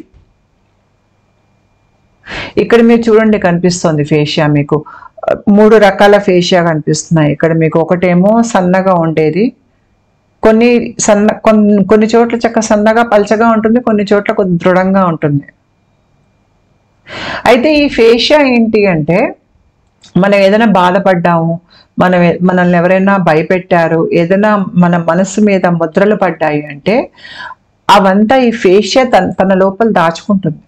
అంటే మన మానసిక జ్ఞాపకాలు, భయం, బాధ ఇవన్నీ ఏవైతే మన మీద ముద్ర అనేవి వేస్తాయో అవి ఫేషియా ఆ జ్ఞాపకాల్ని దాస్తుంది. మన శరీరంలో నాడుల్లోంచి శక్తి ప్రవాహం వెళ్తుంది. వెళ్ళేటప్పుడు ఈ ఫేషియా లోంచే మనకి ఇంచుమించు నాడులన్నీ వెళ్తాయి. అంటే భౌతికంగా ఫేషియా అనుకోండి. మనలో ఉన్నటువంటి అంతర్బుద్ధిని మనం చేరగలగటం, అంటే కింద నుంచి పైకి వెళ్ళే సందేశాలు, పైనుంచి కిందకి దేహంలో వచ్చే సందేశాలు, అఫ్కోర్స్ ఇవన్నీ నరాల ద్వారా వెళ్తాయి. నరాలు కాకుండా ఈ ఫేషియా ద్వారా కూడా చాలా అవుతుంది. ఇది చాలా మంది ఇప్పుడిప్పుడే సైంటిస్ట్ దీన్ని స్టడీ చేస్తున్నారు. అంతేకాకుండా మన చేతనా స్థితి, ఏ చేతనా స్థితిలో నేనున్నాను, మన శరీరంలో ఎంత చైతన్యం మనం నిలుపుకోగలుగుతున్నాం అనేది కూడా ఫేషియా బట్టి ఉంటుంది. ఈ ఫేషియాలో ఏంటంటే మన దేహంలో మనకి రకరకాల చోట్ల ఎలక్ట్రికల్ గా మనకి ఏదో విద్యుత్ సంచలనాలు తిరగటం, లేదు అంటే ఏదో అలాగా మనకి కొన్ని సెన్సేషన్స్ అనేవి వస్తాయి. అవంతా కూడా దీంట్లోనే వస్తాయి చాలా మటుకు. మన బుద్ధి బాగా పనిచేస్తుందా లేదా, మనకి జ్ఞానం బాగా పనిచేస్తుందా లేదా, మన జీవితాన్ని అర్థం చేసుకోగలుగుతున్నా లేదా, అంతా కూడా ఈ ఫేషియా ఒక పనితనం బట్టి ఉంటుంది. ముఖ్యంగా మన దేహంలో ప్రవాహం మనకి సుషుమ్నలో కింద నుంచి పైకేసి ప్రవాహం మనకి అవుతున్నప్పుడు ఒక మామూలు మనిషిలో ఏంటంటేనండి అపాన కిందకేసి ప్రవహిస్తుంది. నేను ఇందాక చూపించాను, ఇక్కడ చూడండి. ఒక మామూలు మనిషి దేహంలో, రెండో బొమ్మ చూసారంటే మామూలు మనిషి దేహంలో అపాన కిందకేసి వెళ్తోంది. కిందకేసి ఆరో ఉంది చూడండి. అలా కిందకేసి ప్రవహించినంత కాలం మనిషిలో ఆధ్యాత్మిక శక్తి అనేది పెరగదు. మన ఆధ్యాత్మిక సాధన చేసినప్పుడు ఈ కిందకేసి వెళ్ళే అపాన పైకేసి తిరుగుతుంది. అక్కడ తిరగటంతో మీకు మార్పు వస్తుంది. అలా పైకేసి తిరిగినప్పుడు ఏమవుతుందంటే పైకేసి వెళ్ళేటువంటి ప్రాణం మన దేహంలో ఈ ఫేషియాలోంచి కూడా ప్రవహిస్తుంది. ప్రవహించినప్పుడు మన దేహంలో ఎక్కడెక్కడ మన నొప్పిని, బాధని దాచుకున్నాం అనేది మనకి ఇప్పుడు అర్థమవుతుంది. అంటే ఇప్పుడు మీకు కాళ్ళు నొప్పి వస్తుంది, చేతిలో నొప్పి వస్తుంది, ముందు లేని ఒళ్ళు నొప్పులు ఇవన్నీను. అంత క్రితం మీకు ఒళ్ళు నొప్పులు ఉన్నాయని సంగతి మీ గ్రహింపుకి రాలేదు. ఎందుకు? మీ దేహంలో కిందకేసి ప్రవాహం వెళ్తోంది కాబట్టి మీ దేహంలో నొప్పి, బాధ రకరకాల స్థాయిల్లో ఉందని మీ శరీరం దాచిందన్న సంగతి మీకు తెలియదు. ఇప్పుడు ప్రవాహం పైకేసి వెళ్తున్నప్పుడు ఏమవుతుందంటే మీకు ఎక్కడెక్కడ మీ శరీరంలో నొప్పి ఉంది, బాధ ఉంది అనేది ఇప్పుడు మీకు అర్థమవుతోంది. అందుకనే చాలా మందికి కుండలిని ప్రాసెస్ మొదలయ్యాక ఒళ్ళంతా నొప్పులు వస్తాయి, ఇన్ఫ్లమేషన్, వాపులు వస్తాయి. చాలా మందికి అర్థం కాదు, ఎందుకు ఉన్నట్టుండి నాకు ఇలా నొప్పులు వస్తున్నాయి, వాపులు వస్తున్నాయి, చిన్న చిన్న పనులు కూడా చేసుకోలేకపోతున్నాను, చాలా బాధపడుతున్నాను అనుకుంటారు. ఈ నొప్పులు, బాధలన్నీ మీ దేహం లోపల ఉన్నాయి. కాకపోతే ఏంటంటే ఆధ్యాత్మిక ప్రక్రియ జరిగినంత కాలం మనకు ఆ సంగతి తెలియదు. ఇప్పుడు ఆధ్యాత్మిక జాగృతి జరిగింది, ఊర్ధ్వ ముఖంగా మీకు శక్తి మీ దేహంలో పైకేసి ప్రవహిస్తోంది. ప్రాణ ప్రవహించేసరికి అంతర్గతం తెలియని విషయాలన్నీ ఇప్పుడు మీకు బయటకు వస్తున్నాయి. దాంతో మీకు అక్కడ శరీరంలో ఎక్కడైతే నొప్పి ఉంటే అక్కడ వాపులు రావటం, ఇవన్నీ మీకు కుండలిని సిమ్టమ్స్ లోకే వస్తాయి. ఫేషియా ఏం చేస్తుందంటే ఇప్పుడు మీరు నించోవాలన్నా, కూర్చోవాలన్నా, పడుకోవాలన్నా, మీ శరీరం ఆకృతి ఆ రకంగా నిలబడాలన్నా అది ఫేషియా మూలంగానే అవుతుంది. మీ శరీరంలో అవయవాలు ఎక్కడెక్కడ, లివర్ ఎక్కడ ఉండాలి, ప్యాన్క్రియాస్ ఎక్కడ ఉండాలి, అవి పైకి కింద కదిలిపోకూడదు. మీ గుండె ఎక్కడ ఉండాలి, మీ కిడ్నీలు మీకు వీపు వెనక భాగంలో ఉండాలి, వాటికి స్థానం ఉంది. ఆ స్థానం పక్క నుంచి ఇటు అటు ఊగి వెళ్ళిపోకుండా, కదిలిపోకుండా ఈ ఫేషియా, ఈ కనెక్టివ్ టిష్యూ ఏం చేస్తుందంటే అన్నిటినీ వాటి స్థానంలో వాటిని ఉంచుతుంది. అంతేకాకుండా మన దేహంలో ఉత్పత్తి అయ్యేటువంటి న్యూరోట్రాన్స్మిటర్స్ అంటే చిన్న చిన్న మనకి కెమికల్స్ లాంటివి మన దేహంలో విడుదలవుతాయి. ఆ విడుదల అవటం వల్ల మన దేహంలో చాలా రకాల మార్పులు అనేవి వస్తాయి. ఆలోచించే విధానంలో మార్పులు రావచ్చు, మనకి భావోద్వేగాల్లో మార్పు రావచ్చు, కొన్ని శరీరం లోపల జరగాల్సిన రసాయనిక చర్యలు జరుగుతాయి వాటి మూలంగా. ఇవన్నింటికి దేంట్లోంచి అవుతాయంటే ఈ ఫేషియాలోంచే వెళ్తాయి ఇవన్నీను. కాబట్టి మనకి ఇప్పుడు పరిగెడుతున్నాం, మనకి శక్తి ఈ ఎముకల నుంచి కండరాల్లోకి, కండరాల్లోంచి ఎముకల్లోకి ఆ శక్తి మార్పిడి జరుగుతుంది. అది కూడా ఫేషియా వల్లనే జరుగుతుంది. ఒకవేళ మీ దేహంలో ఫేషియా లేదనుకోండి, మీ ఎముకలు కండరాలు కలిపి ఉండవు, మీరు పరిగెత్తలేరు. ఈ ఫేషియా ఇంచుమించు మీకు 60-70% ఇవి నీళ్లతోనే తయారై ఉంటాయి. ఈ ఫేషియా ఏం చేస్తుందంటే మన ఒంట్లో కండరాలని చక్కగా మెత్తగా, బలంగా, దృఢంగా ఉంచుతుంది. చక్కగా శరీరం ఇటు అటు కదలటానికి, మీకు ఫేషియా బాగుందనుకోండి శరీరం చక్కగా ఇటు అటు కదులుతుంది. పైగా ఫేషియా రకరకాల చోట్ల దేహంలో రకరకాలుగా ఉంటుంది. మీకు సూపర్ఫిషియల్ ఫేషియా అంటే మీకు చర్మం కింద ఉంటుంది. ఈ చర్మం కింద నుంచి మన దేహం అంతా ఒకదాంతో ఒకటి కమ్యూనికేషన్ చేసుకుంటాయి. అంటే మనకి ఇప్పుడు దేహంలో రకరకాల కణాలు ఒకదాంతో ఒకటి మాట్లాడుకుంటాయి, సందేశాలు పంపించుకుంటాయి. ఇవంతా ఫేషియాలోంచే అవుతుంది. మీకు నరాలన్నీ కూడా ఇటు నుంచే దీంట్లోంచే వెళ్తాయి. తర్వాత డీప్ ఫేషియా ఉంటుంది. డీప్ ఫేషియా ఏంటంటే ఎముకలు, తర్వాత కండరాలు, జాయింట్స్, ఇవంతా మీకు డీప్ ఫేషియా అంటే ఇంకా లోపలికి ఉంటుంది. ఈ సూపర్ఫిషియల్ ఫేషియా కన్నా ఈ డీప్ ఫేషియా ఇంకా కొద్దిగా దీంట్లో సాగే తత్వం తక్కువ ఉంటుంది. మీకు పైన సూపర్ఫిషియల్ ఫేషియాలో సాగే తత్వం ఎక్కువ ఉంటుంది. లాగితే సాగుతుంది చూడండి చర్మం, మీకు ఇది సాగుతుంది. డీప్ ఫేషియా తక్కువ సాగుతుంది. ఇంకా మీరు లోపలికి వెళ్ళారంటే మీకు ఇక్కడ విజరల్ ఫేషియా అని ఉంటుంది. విజరల్ ఫేషియా ఇంకా కాస్త గట్టిగా ఉంటుంది. ఇది ఎక్కడ ఉంటుందంటే మీ ఊపిరితిత్తులు, మీ గుండె చుట్టూ ఉంటుంది. తర్వాత మీకు కొద్దిగా బ్రెయిన్ లోపల కూడా మీకు ఈ విజరల్ ఫేషియా అనేది ఉంటుంది. అయితే ఈ ఫేషియా ఏంటంటే మీకు మొత్తం శరీరం అంతా ఉండటం మూలంగా శరీరంలో అన్ని అవయవాలు, కండరాలు, ఎముకలు, గ్రంథులు, రసాయనిక మార్పులు అన్నిటినీ ఒక గొడుగు కిందకి తీసుకొచ్చి ఆ గొడుగు కింద ఇదంతా జరుగుతుందంటారు చూడండి, అది ఫేషియా. అది మొత్తం పైనుంచి కింద వరకు మీ దేహంలో ఉంటుంది. అందుకనే నేను చెప్పాను, లలితాదేవి ఒక్క ఉపాసన మూలంగా శరీరంలో ప్రతి కణమే కాకుండా కణాల మధ్యలో ఖాళీ జాగా కూడా మార్పుకి గురి అవుతుంది. అదేంటంటే ఫేషియా. ప్రతి కణానికి వేసి మీ ఒంట్లో శక్తి ప్రవాహం వెళ్తుంది. తర్వాత ఫేషియా ముఖంలో ఎలా పనిచేస్తుంది, ముఖానికి ఆకారాన్ని ఇస్తుంది, ఒక ఇటు అటు ముఖం కదిలిపోకుండా. ఫేషియా ఎవరిలో ఎక్కువ బాగుంటుందంటే వయసుకు వచ్చే పిల్లలు ఉంటారు చూడండి, వాళ్ళల్లో చర్మం బిగుతుగా ఉంటుంది, సాగదు. వయసు అయిపోయే కొద్దీ చర్మం సాగిపోతుంది. కానీ అప్పుడే యవ్వనంలోకి వచ్చే పిల్లల ముఖాలు చూశారు అంటే చక్కగా బిగుతుగా చర్మం ఉంటుంది. వాళ్ళకి ముడతలు ఉండవు. చక్కగా ఫేషియా పనిచేస్తుంది కాబట్టి బ్లడ్ సర్క్యులేషన్ ఎక్కువ అవుతుంది. వాళ్ళకి కొలాజన్ అనేది చక్కగా తయారవుతుంది, అందుకనే చర్మం బాగుంటుంది. అంతేకాకుండా చక్కగా వాళ్ళ ఇదంతా నీట్గా ఏదో కట్ చేసినట్టు చక్కగా అందంగా వాళ్ళ జా లైన్, ఈ మెడ అంత నీట్గా ఉంటాయి పిల్లల్లో. అవునా? అది ఎందుకు అంటే ఆ వయసులో మీకు ఫేషియా చక్కగా ఉంటుంది. అందుకని అమ్మవారిని ఎలా వర్ణిస్తారు, 16 ఏళ్ల యువతిగా వర్ణిస్తారు. మీరు ఇప్పుడు ఇక్కడ లింక్ చూడండి, అమ్మవారికి ఒకటి చెప్పాను, పూర్ణ చంద్రం, మన శరీరంలో సర్కేడియన్ రిథమ్స్, తర్వాత ఈ fascia connective tissue. Fascia connective tissue మనకి చక్కగా మనకి వయసులో ఉన్నప్పుడే ఉన్నట్టుగా ఈరోజు ఉందనుకోండి, మనం కూడా 16 ఏళ్ల వాళ్ళలానే ఉంటాం చూడటానికి.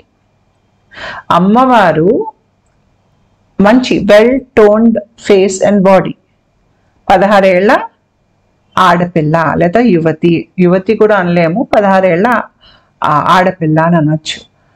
ఎందుకు అంటే ఫేషియా అక్కడ చాలా బాగుంటుంది కాబట్టి. అంతేకాకుండా ఈ ఫేషియా మన దేహంలో ఉన్నటువంటి లింఫాటిక్ సిస్టమ్ ఉంటుంది. ఈ లింఫాటిక్ సిస్టమ్ ఏంటంటే మన దేహం లోపల ఉన్నటువంటి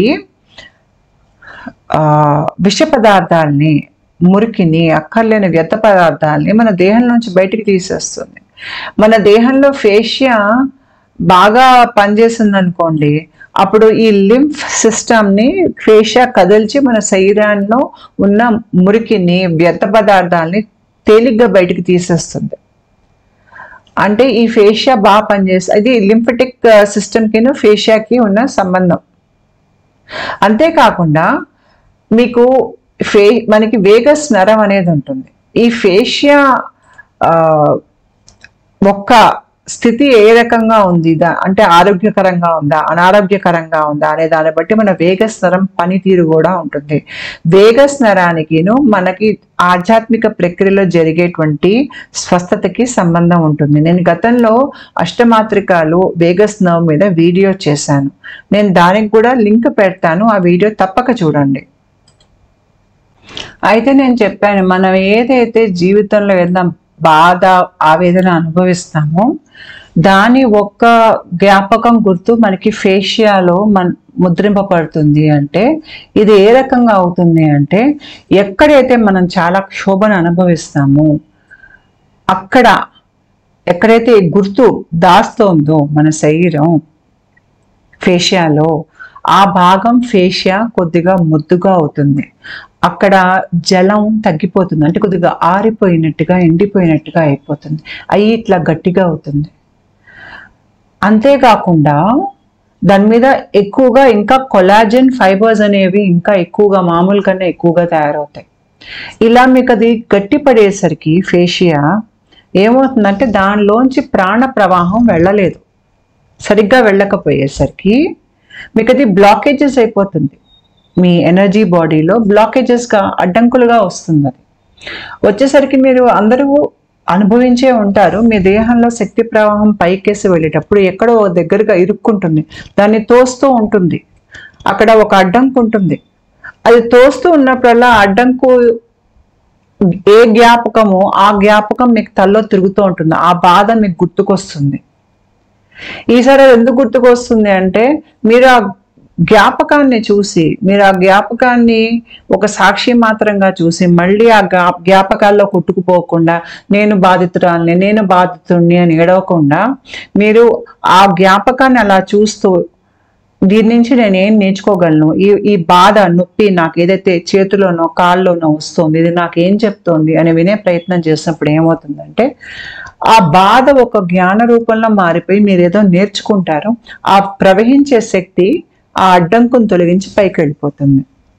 ఇది ఎవరికైనా అనుభవంలోకి వస్తుంది, ఆధ్యాత్మిక ప్రక్రియ జరిగే వాళ్ళకి. అయితే ఈ అడ్డంకులన్నీ ఏంటి అంటే, మీకు ఫేషియా ఎక్కడైతే బాధ ముద్రింపబడి ఉంటుందో అక్కడ కొద్దిగా ముద్దుగా గట్టిగా అవుతుంది, దాంట్లో కొద్దిగా నీరు తగ్గుతుంది. దానివల్ల అక్కడ భాగంలో నొప్పి అనేది ఉంటుంది. మీరు ఆధ్యాత్మిక ప్రక్రియ జరిగి మీకు బాగా ఒళ్ళు నొప్పులు ఉన్నప్పుడు మీరు ఏదైనా వెనక్కి చేయి పెట్టి ఇట్లా వెనక వీపు ముట్టుకుందామంటే మీ చేయి వెనక్కి తిరగదు. మామూలుగా చాలా తేలిగ్గా తిరిగే చెయ్యి ఇప్పుడు తిరగట్లా. ఎందుకు తిరగట్లేదు అంటే, ఆ ఫేషియా సరిగ్గా పనిచేస్తేనే మనం శరీరాన్ని ఇటు అటు తిప్పగలుగుతాం. ఆ కనెక్టివ్ టిష్యూ సరిగ్గా పనిచేయలేదు అనుకోండి, దాంట్లో నొప్పి వాపు ఉందనుకోండి, అది సాగదు. సాగకపోయేసరికి మీరు ఇట్లా అందుకుందామని ఇట్లా చేయి జార్చే ప్రయత్నం చేసినా కూడా మీకు మామూలుగా అందుకునేది ఇప్పుడు మీకు అందదు. ఎందుకంటే మీ చెయ్యిలో ఉన్న ఫేషియా సాగటం లేదు. ఎక్కువ శరీరం ఇట్లాగా స్టిఫ్గా అయిపోతుంది అనమాట. టెన్షన్ ఉంటుంది శరీరంలో రకరకాల చోట్ల. శరీరం ముళ్ళు పడ్డట్టు, లోపల కండరాలు ముళ్ళు పడ్డట్టు, ముడి ఉన్న దగ్గర మీకు నొప్పి కలుగుతున్నట్టు. ముఖ్యంగా మీకు మసాజ్ చేయించుకున్నా, మీరు ఎవరికైనా మసాజ్ చేసినా మీకు తెలుస్తుంది. ముఖ్యంగా ఆధ్యాత్మిక జాగృతి జరిగే వాళ్ళకి వాళ్ళకి కొద్దిగా ఏమైనా మసాజ్ చేసే ప్రయత్నం చేశారంటే ఒక దగ్గర కొద్దిగా ఇట్లాగా ఇలా నొక్కుతుంటే ఇక్కడ ఏదో కొద్దిగా ముడిలాగా అనిపిస్తుంది. మీకు చర్మం కింద ఏదో ఇలా ముడిలాగా ఉన్నట్టుగా ఉంటుంది. అక్కడ కాస్త నెమ్మదిగా నొక్కారు అంటే ఆ ముడి కాస్త అంటే గట్టిగా ఇట్లా ఉండలు చుట్టుకున్నట్టుగా మీకు తెలుస్తుంది. కాస్త ఇలా తోసారంటే, నెమ్మదిగా నొక్కి జాగ్రత్తగా తోసారు అంటే అది కొన్ని రోజులకి అది కరిగిపోతుంది. కరిగిపోయి ఎందుకంటే అక్కడి నుంచి ప్రాణ ప్రవాహం పైకేసి వెళ్తుంది అనమాట. ఇదంతా ఏంటి అంటే, మనం పడ్డ బాధ మన ఫేషియాలో అట్లా లోపల కనెక్టివ్ టిష్యూలో ఆ భాగంలో కొద్దిగా గట్టిగా ఉండలుగా ఆ రకంగా తయారవుతుంది అనమాట. అందుకనే మన శరీరంలోంచి మనసులోంచి బాధ తీసేసేటప్పుడు ఫేషియాలో మనం ఎక్కడెక్కడ మనం ఈ బాధను దాచాము అనే విషయం మనం గ్రహించినట్టయితే చాలా తొందరగా మనం ఆ బాధను అక్కడి నుంచి తీయగలుగుతాం. దీనికి కొన్ని మెడిటేషన్ టెక్నిక్స్ కూడా ఉంటాయి. అంటే కూర్చుని మీరు మీ శరీరంతో ఒక సంబంధం ఏర్పరచుకొని ఏ మూల మీ శరీరంలో నొప్పి వాపు ఉంది చూసుకుని ఆ నొప్పి మీకు ఏం చెప్తుందో దాంతో కనెక్ట్ అయ్యే ప్రయత్నం చేయటం, కొద్దిగా అక్కడ మీకు ఆ భాగాల్లో కొద్దిగా మీరు వాటిని అక్కడ శక్తి ప్రవాహం సరిగ్గా వెళ్ళేటట్టుగా మసాజ్ చేయించుకోవటం. తర్వాత మీకు కొన్ని పాయింట్స్ ఉంటాయి ఫేషియా మీద, ఇది చూడండి మయోఫేషియల్ ట్రిగర్ పాయింట్స్ అని. మీరు ఆ జాగాలో మీరు చేయి పెట్టి ఇక్కడ నొక్కారు అంటే మీకు నొప్పి ఎక్కువ వస్తుంది. నేనేం చేసేదాన్ని అంటే ఈ మయోఫేషియల్ పాయింట్స్ అని అప్పుడు నాకు తెలియదు, కాకపోతే కొన్ని భాగాల్లో ముట్టుకుంటే నాకు చాలా సున్నితంగా అనిపించేది. అంటే ఇది ఏదో చాలా ముఖ్యమైన చోటు అనేది నాకు అర్థమయ్యేది. నేనేం చేసేదాన్ని అంటే అక్కడ అట్లా వేలు పెట్టి ఇది కాస్త ఆ భాగాన్ని సున్నితంగా నొక్కేదాన్ని. నొక్కినప్పుడు అంటే ఇప్పుడు ఈ మయోఫేషియల్ పాయింట్ నుంచి మీకు నొప్పి అన్ని వైపులకి వెళ్తుంది అనమాట. మీకు తెలుస్తుంది నొప్పులు అన్ని వైపులకి వెళ్తుంది ఈ పాయింట్లోంచి అనేది మీకు అర్థమవుతుంది. కాసేపు అక్కడ నొక్కి పెట్టి ఇది తగ్గిపోవాలి, ఇక్కడ ఆ దైవిక శక్తి ఇక్కడికి రావాలి అని మనసులో అనుకుంటూ, వెలుగు ఇక్కడికి రావాలి, ఇక్కడ ఉన్న నొప్పి జ్ఞానంగా మారాలి అనుకుంటూ నేను కాసేపు నొక్కి పెట్టుకునేదాన్ని. నొక్కి పెట్టినప్పుడు ఏంటంటే అక్కడ ఉన్న బాధ ఒక జ్ఞాపకంగా మీకు తల్లో వస్తుంది. తల్లో వచ్చి అంటే ఆ జ్ఞాపకం మీకు అక్కడ శరీరంలో దాగుందనమాట. దాని తాలూకు నొప్పి మీరు శారీరకంగా మీరు నొప్పిగా వాపుగా మీరు అనుభవిస్తున్నారు. అలా చేసి ఏంటంటే మీరు మీ శరీరంతో కనెక్ట్ అయినప్పుడు మీకు తెలియకుండా ఇది కొంతకాలం పడుతుంది.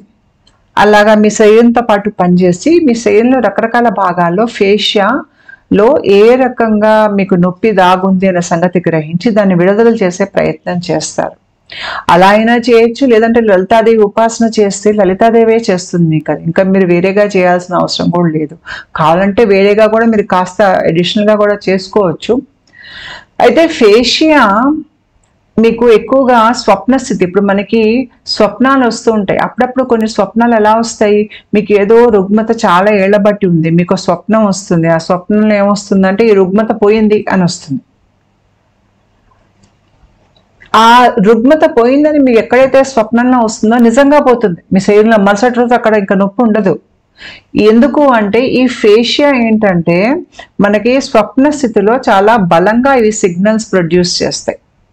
అంటే ఒక రకంగా మీ ఫేషియా మీ స్వప్న స్థితికి సంబంధం ఉంటుంది, దీనికి స్వస్థతకి సంబంధం ఉంటుంది. చాలా మటుకు స్వస్థత మనకి జన్మజన్మాల స్వస్థత మనకి నిద్రలో స్వప్న స్థితుల్లో అయిపోతూ ఉంటుంది. తర్వాత ఫేషియా కనుక బాగా పనిచేస్తే మంచి నిద్ర పడుతుంది మనకి. మన శరీరంలో మెలటోనిన్ ఉత్పత్తి అవుతుందని చెప్పాను నేను చీకట్లో కూర్చున్నప్పుడు. అందుకనే యోగులు చీకట్లో కూర్చునేవారు అని చెప్పాను, ముఖ్యంగా ఆజ్ఞా చక్రం యాక్టివేట్ అప్పుడు.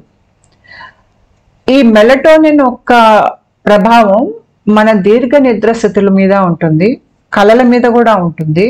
అంతేకాకుండా మన శరీరంలో ఈ కనెక్టివ్ టిష్యూ, కార్టిలేజ్, స్కిన్, ఇవన్నీ కూడా చక్కగా వీటి బాగా పనిచేసేటట్టుగా మెలటోనిన్ చూస్తుంది.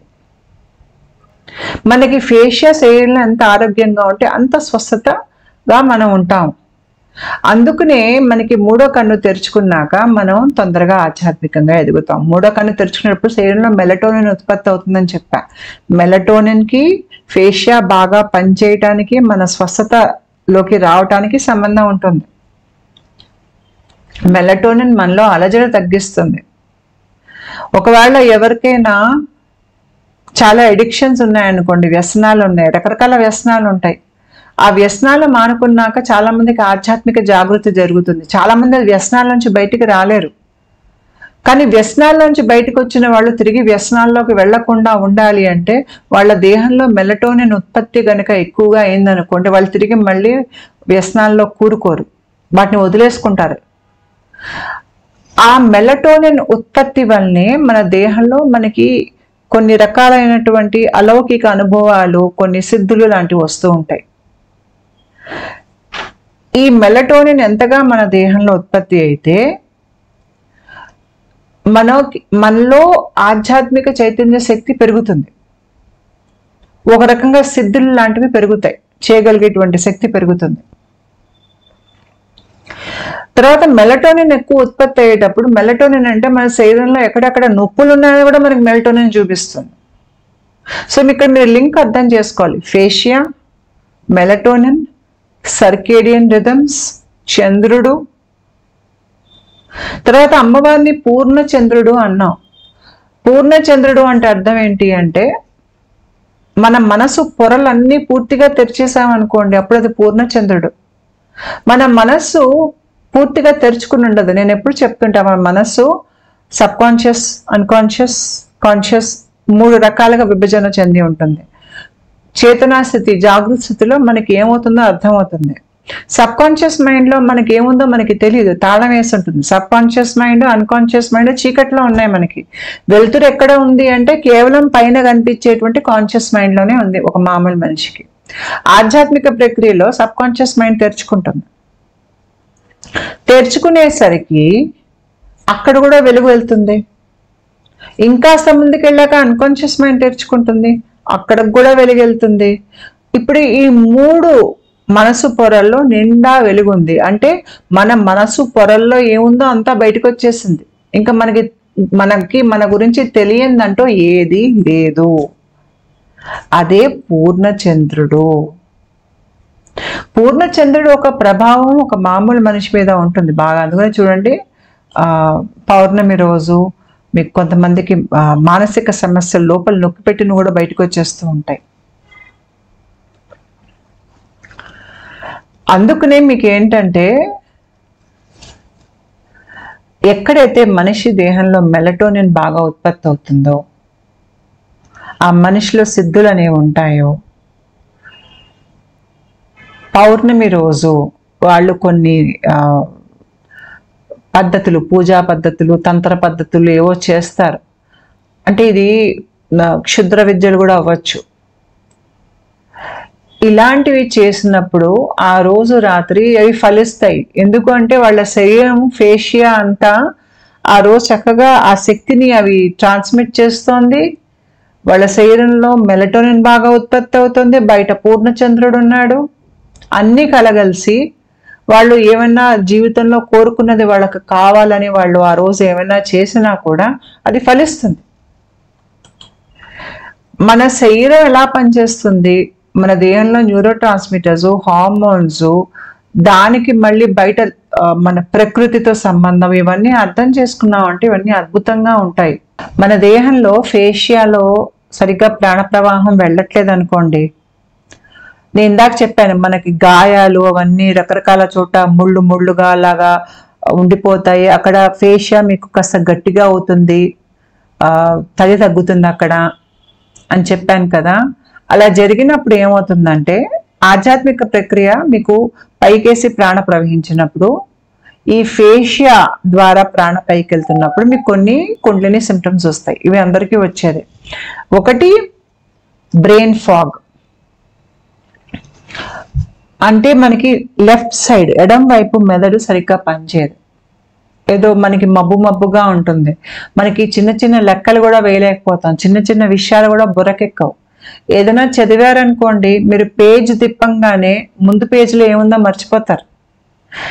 మామూలుగా ఈ బ్రెయిన్ ఫాగ్ పెట్టుకుని పరీక్షలు రాయటానికి వెళ్ళారనుకోండి, ఈ సమయంలో మీరు ఏమీ రాయలేరు. అక్కడ ఎంత చదువుకునే ప్రయత్నం చేసినా తలకి ఏది ఎక్కదు. ఇది కొన్నేళ్ల పాటు ఉంటుంది ప్రక్రియలో భాగంగా, దీనికి ఏం చేయలేము. పాపం చాలా మంది చదువుకునే విద్యార్థుల్లో ఆధ్యాత్మిక జాగృతి జరిగినప్పుడు వాళ్ళకి పాపం ఈ బ్రెయిన్ ఫాగ్ సమస్య వాళ్ళకి వస్తూ ఉంటుంది. కొన్నిసార్లు మనకు ఒంట్లో ఓపిక లేనట్టు అయిపోవటం, ఒంట్లో గట్టిగా బిగదీసుకున్నట్టుగా ఒళ్ళు అయిపోవటం, మీకు నొప్పి, వాపు, చేతులు కాళ్ళు సరిగ్గా కదల్చలేరు, పూర్తిగా కదల్చలేరు, మీకు కండరాల్లో బలహీనత, తీవ్రమైన నొప్పి, ఏళ్ల తరబడి ఉంటుంది. నొప్పికి కారణం ఏంటో తెలీదు. నిద్రలో మార్పులు, సరిగ్గా నిద్ర పట్టకపోవటం, తర్వాత ప్రతి చిన్న దానికి మనం ఎక్కువగా మనకి అలజడి వచ్చేస్తుంది, ఆందోళనలోకి వెళ్ళిపోతాము. మనకి ఒంటి మీద చిన్న చిన్నగా ఇక్కడ ఏదో ఇట్లాగా ముళ్ళు ముళ్ళుగా లోపల నొప్పిగా ఇలా ముట్టుకుంటే వాపుగా, ఆ వాపు దగ్గర మీకు కొద్దిగా ముళ్ళు ముళ్ళుగా ఉంటుంది. మన శరీరం సరిగ్గా ఎలా ఉంచాలి, శరీరం బాడీ పోస్చర్ అనేది దాని తగ్గట్టుగా ఉంచాం. ఇష్టం వచ్చినట్టు ఇట్లా ఇట్లా కూర్చుంటాం అనమాట. సరే మన మామూలుదే కూర్చునే విధానం బాగోదు, నడిచే విధానం బాగోదు. అంతేకాకుండా మన దేహంలో మనం చాలా స్ట్రెస్, చాలా తీవ్రమైన అలజడి, ఆందోళన, ఏదో తెలియంది లోపల అనుభవిస్తూ ఉంటాం. తర్వాత తలనొప్పులు, ఒంటిలో రకరకాల కండరాల్లో నొప్పులు, ఇవన్నీ కూడా మనం అనుభవిస్తాం. ఇవన్నీ ఏంటి, ఈ ఫేషియాలో మనం దాచుకున్నటువంటి నొప్పి, బాధ అంతా ఇక్కడ ఉండిపోయి ఈ రకంగా మనకి ప్రక్రియలో జరుగుతుంది. పైకేసి ప్రాణ ప్రవాహం వెళ్ళినప్పుడు ఆ ఫేషియాని శుభ్రం చేసే ప్రయత్నంలో ఉన్నప్పుడు మనం ఇవన్నీ అనుభవిస్తాం అన్నమాట. అయితే నేను చెప్పాను, అమ్మవారు పూర్ణచంద్రుడు. ఈ చంద్రుడికి మన దేహంలో ఫేషియాకి సంబంధం ఉంటుంది. నేను చెప్పాను, చంద్రుడు సముద్రంలో నీటిని పైకి లాగుతాడు. అదే రకంగా మన శరీరంలో జలతత్వాన్ని కూడా పైకి లాగేది చంద్రుడు. ఫేషియాకి లో బాధ అవన్నీ ముద్రింపబడ్డప్పుడు అవి ఎండిపోయినట్టు అయిపోతాయి.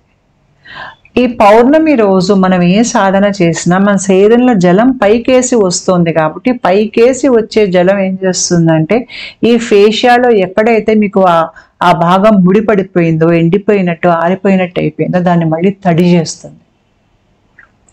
ఇది లలితాదేవి కృప వలన జరుగుతుంది. ఆవిడే పూర్ణచంద్రుడు, ఆవిడ శక్తి ఎలా పనిచేస్తుంది. ఈ ముళ్ళు ముళ్ళుగా పడిపోయినటువంటి ఫేషియాలు మళ్ళీ వాటిలో తడి అనేది వస్తుంది. తడి వచ్చేసరికి అవి మళ్ళీ మెత్తబడతాయి. మెత్తబడేసరికి మన దేహంలో రకరకాల చోట్ల దాచుకున్నటువంటి బాధ, దుఃఖం విడుదల అవుతాయి. వాటి నుంచి మనకి విడుదల వస్తుంది. ఎక్కడైతే బాధ, దుఃఖం పూర్తిగా విడుదలైపోతుందో, అక్కడ మీకు మెత్తబడుతుందో, మీకు అక్కడ వాపు, నొప్పి పోతుంది. దాని తాలూకు మీకు సిమ్టమ్స్ కూడా వెళ్ళిపోతాయి. అంటే ఇక్కడ ఏంటి, పూర్ణచంద్రుడికి మన దేహంలో ఫేషియాకి సంబంధం ఉంటుంది. పూర్ణ చంద్రుడి రోజు అంటే పౌర్ణమి రోజు మీరు ఇలాంటి యాక్టివిటీస్, ఎందుకంటే చంద్రుడి శక్తి ఎక్కువ ఉంటుంది, ఆ రోజు మీరు కూర్చుని ఎక్కడెక్కడైతే మీ దేహంలో నొప్పులు ఉన్నాయో దాని మీద ధ్యాస పెట్టి అక్కడ ఆ పాయింట్స్ మీద నొక్కటం, తర్వాత మసాజ్ లాంటిది చేయించుకోగలగటం, లేదంటే మీ దేహంలో ఎక్కడెక్కడ నొప్పి ఉంది అనేది మీరు ధ్యానంగా కూర్చుని తెలుసుకునే ప్రయత్నం చేయటం. మీరు ఒక బొమ్మ గీసుకుని ఎక్కడెక్కడ నొప్పి ఉంది అనేది ఆ బొమ్మ మీద మీరు పెట్టుకున్నారనుకోండి గుర్తులు, మీకు తెలుస్తుంది దేహంలో ఎక్కడెక్కడ నేను నొప్పి భరిస్తున్నాను, ఈ నొప్పి వచ్చినప్పుడు నాకు ఏ జ్ఞాపకం తల్లో వస్తుంది అది కూడా అక్కడ రాసుకోండి. మీ నొప్పులు మీకు అర్థమవుతాయి. తర్వాత శ్వాస ప్రక్రియ సరిగ్గా నాభిలోకి తీసుకోవటం, తర్వాత ఈ బాధలోంచి ఎలా బయటికి రావాలి. కొన్నిసార్లు కొన్ని బాధలు మనకి ఏంటంటే యోగా చేస్తే పోతాయి, కొన్ని మనల్ని మనం అర్థం చేసుకున్నప్పుడు పోతాయి, కొన్నింటి విషయాల గురించి మనం జ్ఞానం సేకరించినప్పుడు అవి పోతాయి. ఎలా అనేది మనం ఇక్కడ అర్థం చేసుకోవాలి. పైగా మనం ఏంటంటే ఈ యోగా అవన్నీ చేసినప్పుడు ఏంటంటే శరీరం కదులుతుంది, ఫేషియా కదులుతుంది. ఆ కదిలినప్పుడు కూడా ఏంటంటే దాంట్లో ఏమైనా బాధ, దుఃఖం లాంటివి ఉంటే విడుదలనే వస్తుంది. బాగా నీళ్లు తాగాలి. ఆధ్యాత్మికంగా ఎదిగేవాళ్ళు బాగా కొన్ని దశల్లో అయితే ఒక దశలో అయితే నేను రోజుకి 20 లీటర్ల నీళ్లు తాగేదాన్ని. అంత నీళ్ళు ఎందుకు తాగుతున్నానో నాకు అర్థమయ్యేది కాదు. నేను మామూలు కంటే కూడా అందరికంటే కూడా నీళ్ళు ఎక్కువ తాగుతాను. ఇప్పుడు నాకు వెనక్కి తిరిగి చూసుకుంటే అర్థమవుతుంది, ఆ ఫేషియా ఏంటంటే ఎండిపోయి ఉంటుంది, దానికి తేమ అవసరం కాబట్టి దానికి అన్ని నీళ్లు తాగాల్సి వచ్చింది నేను. దానివల్ల నా శరీరంలో ఫేషియా అంతా చక్కగా అది హీల్ అయిపోయింది. లలితాదేవి ఒక్క శక్తి మీ శరీరంలో ప్రతి కణానికి చేరుతుంది. కణానికే కాదు, కణం మధ్యలో ఖాళీ జాగా కూడా చేరుతుంది. లలితాదేవి ఒక శక్తి ఎలా పనిచేస్తుందంటే ఇది స్వస్థతనిచ్చే శక్తి, చల్లదనాన్ని ఇచ్చే శక్తి, మనలో నొప్పిని పోగొట్టేటువంటి శక్తి. అమ్మవారి రూపం ఏంటి, దేంతో పోలిస్తారు అంటే పూర్ణచంద్రుడి రూపం. పూర్ణచంద్రుడప్పుడు మనకి స్వస్థత కలుగుతుంది. పూర్ణ చంద్రుడు అప్పుడు మన దేహంలో సెరటోనిన్ ఉత్పత్తి అవుతుంది. మనకేంటంటే ఫేషియా అంత చక్కగా శుభ్రం అయిపోయింది అనుకోండి, మన దేహంలో ఉన్నటువంటి కర్మలు వెళ్ళిపోయాయి, బాధలు వెళ్ళిపోయాయి, మీకు ఫేషియా చక్కగా అయిపోయింది. అయ్యేసరికి ఏంటంటే మీ శరీరం అంతా ఒక యూనిట్గా సరిగ్గా పనిచేస్తుంది. ఈ ప్రక్రియ చివరికి ఏంటంటే ఏదైతే మీ శరీరం ఒక యూనిట్గా పనిచేయక మీకు అస్వస్థత అనేది ఏర్పడిందో, ఈ ప్రక్రియ చివరికి మీ శరీరంలో ఫేషియా అంతా ఒక యూనిట్గా పనిచేస్తున్నప్పుడు దీంట్లో రకరకాల అవయవాలు, గ్రంథులు, ఎముకలు, కండరాల మధ్యలో చక్కటి సయోధ్య అనేది ఏర్పడుతుంది. ఏర్పడి మొత్తం ఒక యూనిట్గా పనిచేస్తాయి. పనిచేసినప్పుడు మీరు పై స్థాయి చేతనాస్థితిని మీరు అందుకోగలుగుతారు. తర్వాత మీరు అమ్మవారు లలితాదేవి ఆవిడ వెన్నులో బ్రహ్మనాడిలోంచి పైకి వెళ్తోంది అంటే పూర్తి సెంట్రల్ నర్వస్ సిస్టమ్ మీద ఆవిడ పట్టు ఉంటుంది. మనకి సెంట్రల్ నర్వస్ సిస్టమ్ శరీరంలో ప్రతి కణాన్ని శాసిస్తుంది. అంటే ప్రతి కణం మీద అమ్మవారిది శాసన ఉంటుంది. మనకి ఒళ్ళంతా ఫేషియా ఉన్నట్టుగా లలితాదేవి ప్రభావం మన ఒళ్ళంతా ఉంటుంది. ఒళ్ళు, మనసు అన్నింటి మీద, దాని అవతల వైపు కూడా ఉంటుంది. లలితాదేవి సాధన వల్ల మన దేహంలో ఉన్న పంచభూతాల మీద మనకి పట్టొస్తుంది. ఈవిడ 3 లోకాల్లో అంటే ఏది త్రిపుర అంటే ఏంటి? 3 పురాలు. ఏంటి పురాలు అంటే వేకువ స్థితి, స్వప్నస్థితి, నిద్రావస్థ. ఈ 3 పురాల్లోకెల్లా ఈవిడ అందగత్త. ఎందుకు అందగత్త? మనిషి అందంగా ఉండాలి అంటే ఏముండాలి? చక్కటి రూపం ఉండాలి, చక్కటి ముఖ కవళికలు ఉండాలి, మనిషిలో యవ్వనం కనిపించాలి, శరీరంలో ఒక మంచి ఆకారం ఉండాలి, నించునే విధానం, కూర్చునే విధానం అందంగా ఉండాలి, కదిలేటప్పుడు కదలికల్లో అందం ఉండాలి, మాట్లాడేటప్పుడు ఆ మనిషిలో ఒక తీయదనం ఉండాలి, మనిషిలో స్థైర్యం కనిపించాలి. ఇవన్నీ దేనికి లింకు? మన శరీరంలో ఫేషియాకి లింకు.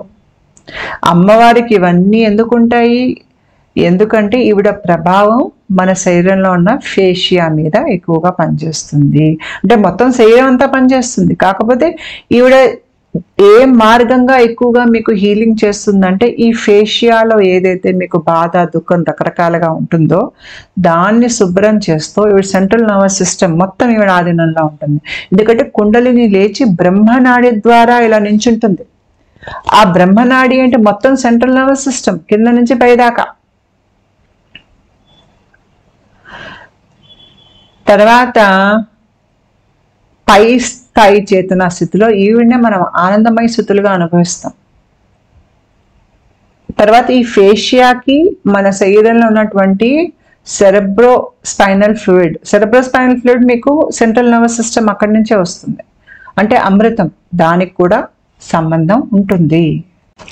ఫేషియా అంటే ఏంటి అంటే నాకు నేను చెప్పాను, కనెక్టివ్ టిష్యూ. అంతేకాకుండా ఫేషియా ద్వారా మన శరీరం సందేశాలు పంపించుకుంటుంది ఒక చోటు నుంచి ఇంకో చోటికి. ఫేషియా అంటే నీరు, జలతత్వం దానికి అవసరం సరిగ్గా పనిచేయడానికి. ఫేషియా అంటే చంద్రుడు ఒక ప్రభావం ఫేషియా మీద ఉంటుంది. ఫేషియా అంటే అందం, ఎందుకు? మంచి ఆకారాన్ని ఇస్తుంది. ఫేషియా అంటే మనలో దిగువ చేతనా స్థితికి పై చేతనా స్థితికి తీసుకెళ్ళగలిగేటువంటి శక్తి ఫేషియాలో ఉంటుంది. ఎందుకు?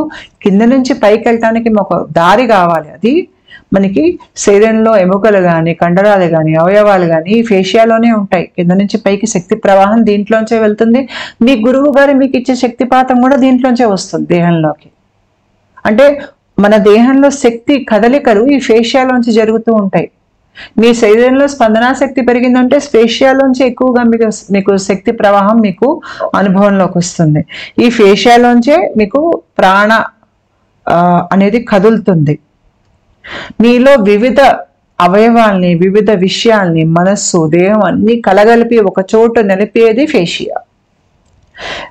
ఎన్నో కోశాలు ఉన్నాయి మీకు.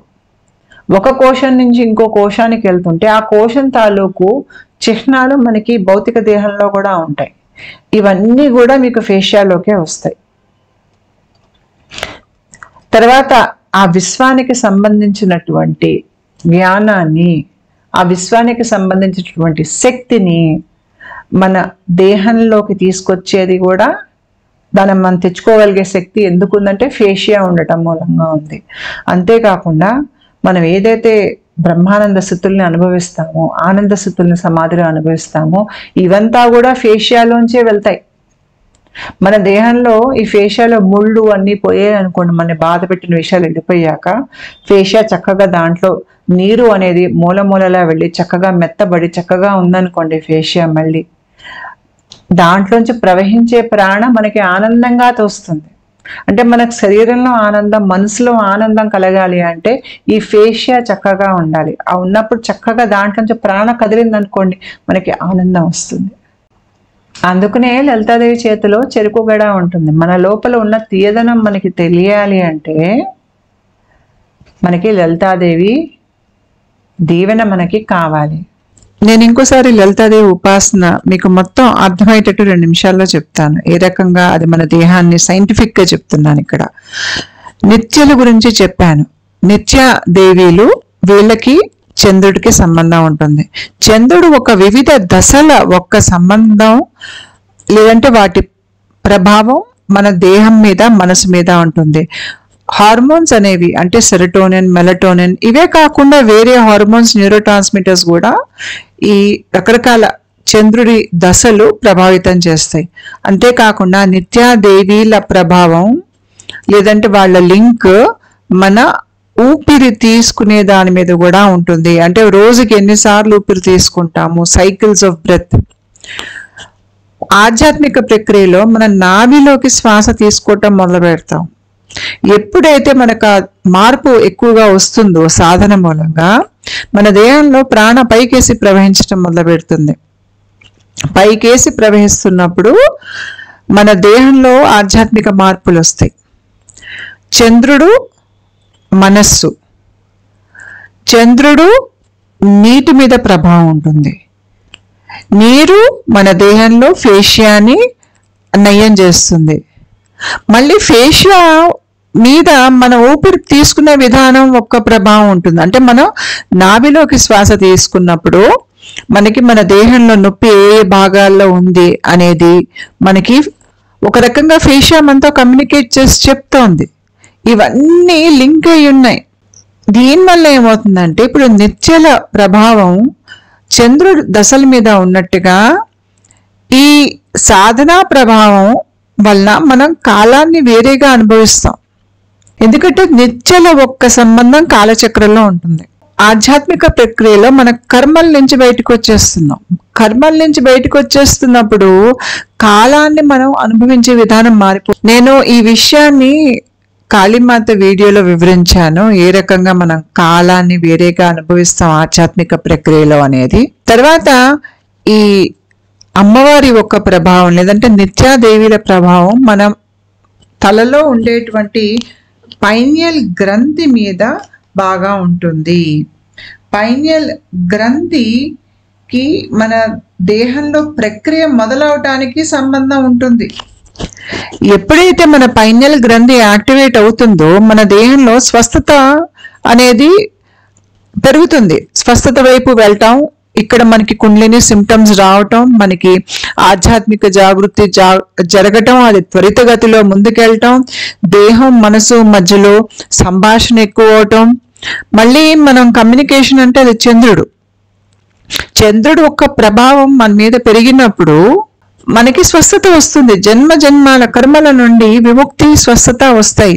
ఆ చంద్రుడి యొక్క పూర్తి శక్తే లలితాదేవి పూర్ణ చంద్రుడి రూపంలో. న్యూరో ట్రాన్స్మిటర్స్ మన దేహంలో ఈ ప్రక్రియ మూలంగా చాలా మార్పులు తీసుకొస్తాయి.